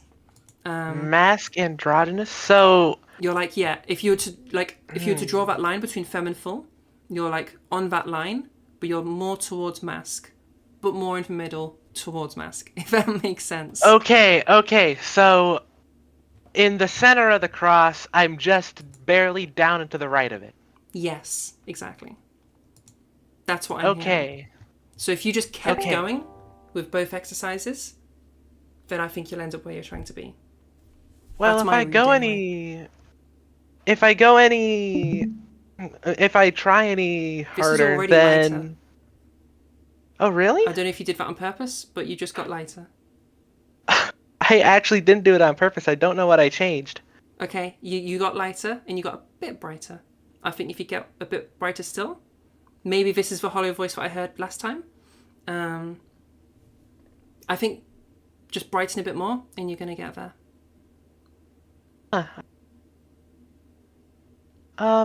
I just wanted to say that if I try any further, it doesn't quite start hurting my voice, my throat, but it does sound. No, it doesn't sound any different, but it does feel. It has that burning feeling where you like something's going wrong there. Then. Exercise. So that big dog, little dog, make it a bit quieter. Try that. See if that'll reduce it a bit. If it's okay, I don't normally say this, but we'll say it a little bit. If it's for burning, if it's very specifically, and if you are correct that it is for burning as in exercise, that's not too big of a deal. That might literally just be, and I don't know, how much talking do you do day to day? Generally, like not too much. Okay, I usually say like maybe 20, 25 sentences on average per day. Okay. So you might be, and this isn't going to be the case for most people here, but for Madeline specifically, you might be a vocal underdoer. What that means is because you don't talk very much from day to day, and this is very much a might. I don't know. I'm not qualified to diagnose you with this. It might be the case that you're a vocal underdoer. All that means is because you don't talk very much at all, your muscles may have atrophied a little bit. Do the softies. Do lots of those softies. Okay? Do those 4 or 5 times a day for like a minute each, and we can bring that strength back. So in your case specifically, that burning feeling might actually just be you kind of have gone to the gym with your voice. Now I want to make this really clear for everybody else that's listening. We aren't going to the gym for our voice right now, unless we're a vocal underdoer. Specifically if you're someone whose muscles have literally atrophied from talking so little. Everybody else, we're not building muscle, but those people, because they've lost some muscle, they need to gain that back again. Okay? Is that super duper clear? Yeah. Yeah? I want to make sure that people understand that that's not, for most people, that's not a thing to worry about. But for you, Madeline, that might be. And again, I would need to know more about you to be able to, so I can't really diagnose you here. And I'm not qualified to do that anyway. But it might be the case that you're a vocal underdoer, in which case more softies will help. All right.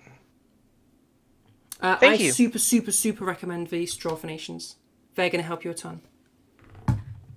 Yeah, I do that, but I don't really have any traditional straws around. I have I have a thermos with one of those solid plastic straws.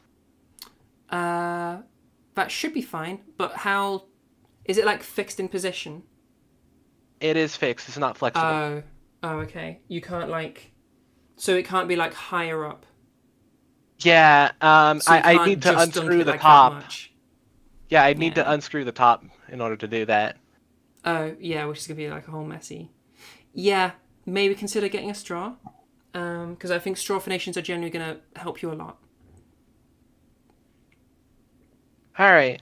Thank you again. All right, no worries. Happy to help. Okay. Would anybody else like some one-on-one help? We keep going until everybody is satisfied. your camera's glitching out. My camera's glitching out. Yeah, it's like you're like. Oh, did it just ghosting. wobble? No, you're just like ghosting. I'm ghosting? Yeah, I don't know like what that means. like you're. Oh, did the quality drop? No, No? it's just if you move, it'll like. It's like lag. Like Oh, it's hard to explain. sure. Is this in Trans Academy? No. Oh no, we're having it in more places. Actually, it is also in Trans Academy, and it's more like Wait, a are you? video stutter. Yeah, like an Is FPS how I thing. describe it. Yeah. Yeah, I'm afraid that's something I can't fix. Discord is being weird. If you watch on the YouTube apparently is seamless. But I don't know why Discord is being a bit choppy. But I'm afraid I'm not going to be able to fix that right now. That's sad. Yeah, it be what it be. Discord being transphobic, absolutely. You should go to bed. Okay, thanks so much for coming, Heidi. I might as well give off a bit of my voice. What would you like help with specifically? Well, it's hard to explain, but hold on, someone's calling me. Wait, so what's up? Oh, we've just lost Riley. Oh no.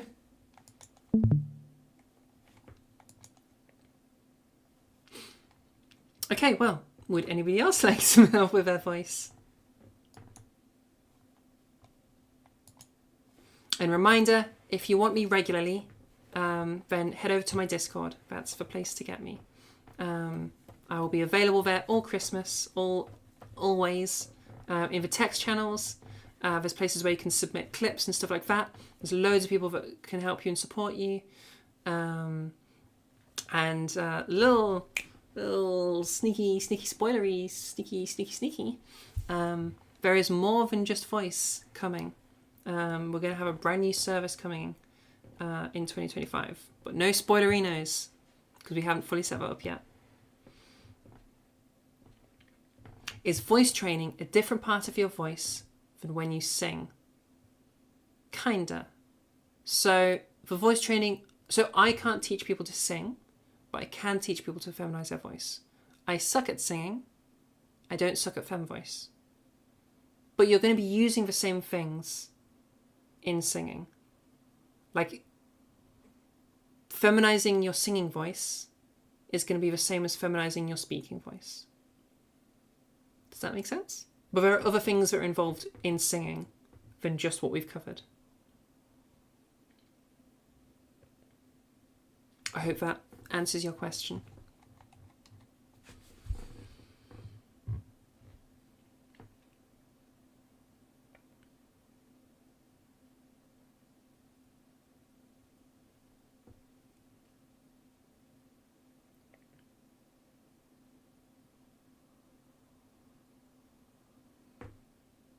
Any other questions from anyone? Anybody else want some one-on-one stuff? Otherwise, I'll probably finish up.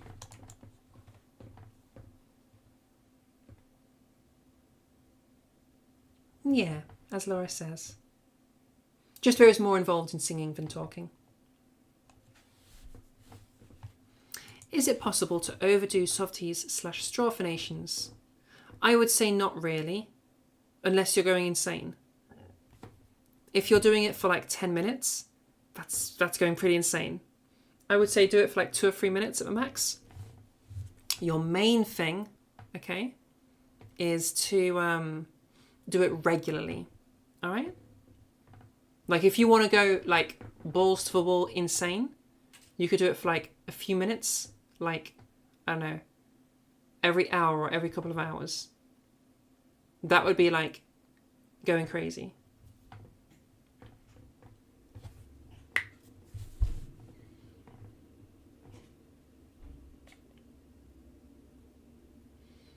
You're at max servers. I didn't even know max servers was a thing. I'm in like, I must be in like Max is 100. You're in 100 Discord servers. How's anybody in 100 Discord servers? There's no way you're keeping on top of all of those. That's insane. Yeah, I'll absolutely be happy to check that. Let me put my mic near the speaker so everybody can hear. Vocal weight plus resonance check for AC+. Drakathayeth, the Unrequited. For some of the dragons of Arcania, dealing with humans was inescapable.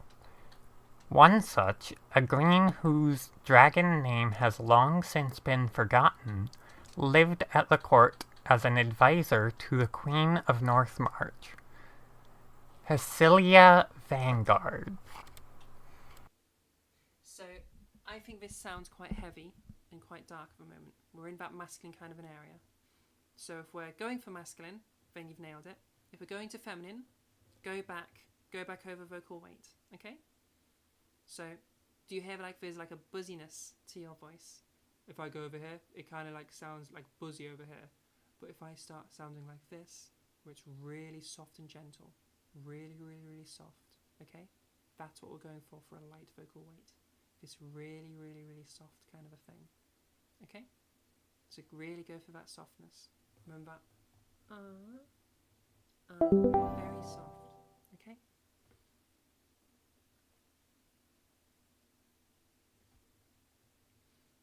Luna was on 148 Discords of Nitro. You guys are insane.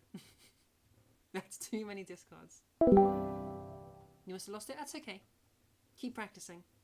Start with just weight for now. Don't add resonance until you've got weight like nailed. I'm super quiet. Hopefully that's better. I imagine for everybody that must have turned me up, I must be like ears bleeding now.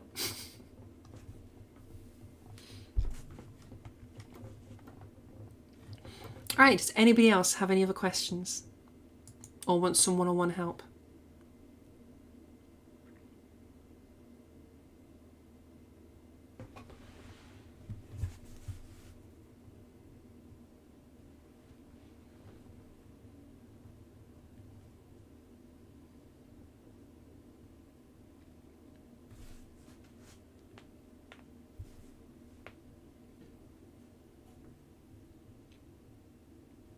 Do I have any recommendations for how to help healing if we've strained our voice?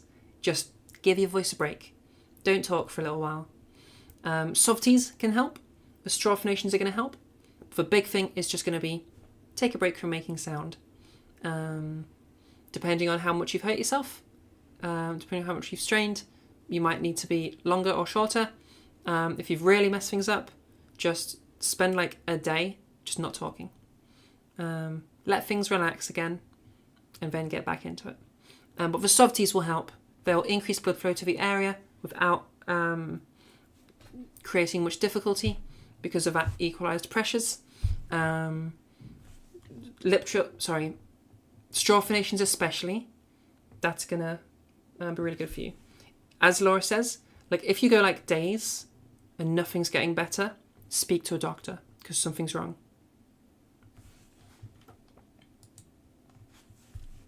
Yeah, soothing tea might be nice.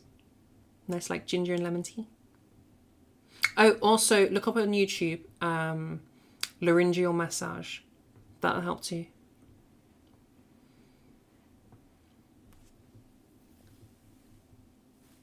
Or larynx massage.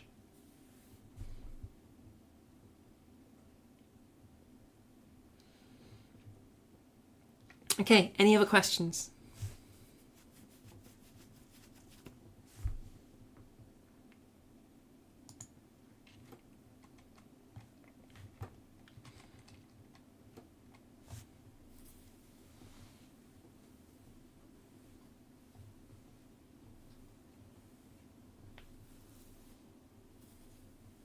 Any tips for relaxing your throat? Again, the softies are going to be really good.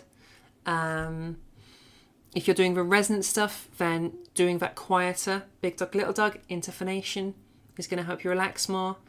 There's a few different exercises we could do. So like, I quite like the use that. If you can get good at that being relaxed, do it in reverse.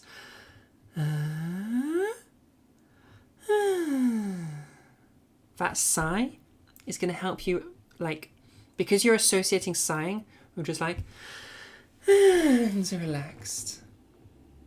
We can use that association to trick ourselves into relaxing. Okay, so you can use that. Just feeling that relaxed posture and trying to branch it out. But the straw nations are also really good for it as well. Anyone else? Any other questions? All right, think up your last questions. I'm going to go to the toilet and then we'll finish up.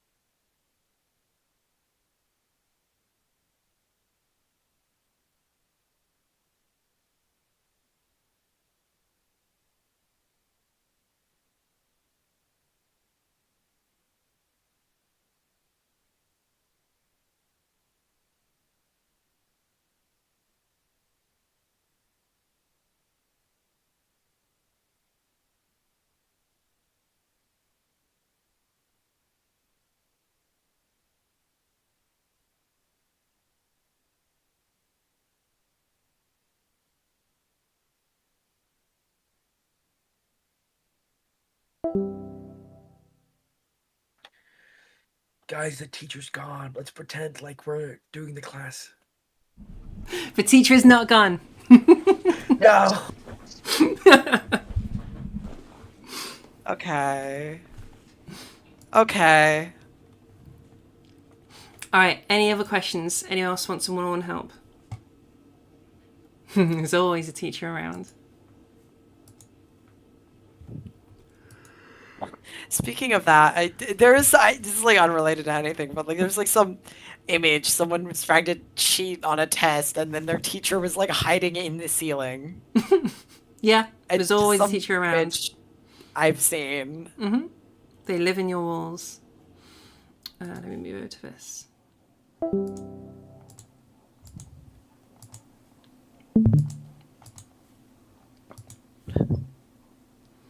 All right, well, if there are no other questions, we'll finish up. AC Plus, thank you so much for coming. Everybody, thank you so much for coming. We're going to say goodbye to YouTube now. So bye-bye, YouTube. We love you lots. Make sure that you, I guess, subscribe to my YouTube, because that's now a thing. So you can subscribe to YouTube. We also love you lots, Laura. Yeah, you can subscribe to YouTube for more content. I'm going to be making like some planned videos soon. I've been saying that for months, so you know, ADHD be ADHD. I'll get to it one day. I do these workshops every single Saturday at 7 p.m. GMT. I do that in Trans Academy, Trans Voice, and Trans Network every single week. Occasionally there are breaks, like I'm off for Christmas. Oh yeah, also, this is going to be the last one of 2024 because I'm going to be off for Christmas. So the next one is going to be January the 4th. So next week I'm taking off for Christmas, and then I'll be back at it on the 4th. But aside from that, every single week I do these, so swing by and do some good learning and stuff. The main place for all of my community stuff, for all of my teachings, for just everything to do with me and me helping you, is over at the Trans Network Discord. That's my Discord. Yeah, I can, I'm there regularly. We've got a really nice supportive community now. And I can just, I can help you whenever when we're over there. I have private one-on-one lessons that are completely free. Right now they're full up, but at some point in January they'll open up again. Yeah, I think that's everything. Also, the GoFundMe over there is for my friend Logan, or maybe it's over there. It's one of them. Yeah, Logan has been trying to get top surgery for 8 years now.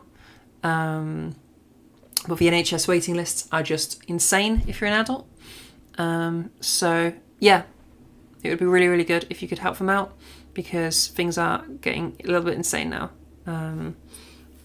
At this point, their first appointment, just to discuss booking in for surgery, they'll have been waiting a full decade. So that's booked in for 2 years' time to just have their initial appointment.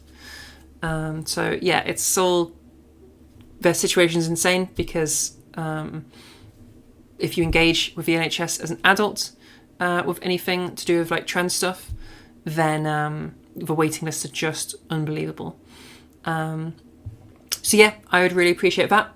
I don't take money in any way, so if you're someone who wanted to give money for like this and all that, then give it to Logan, because Logan needs it.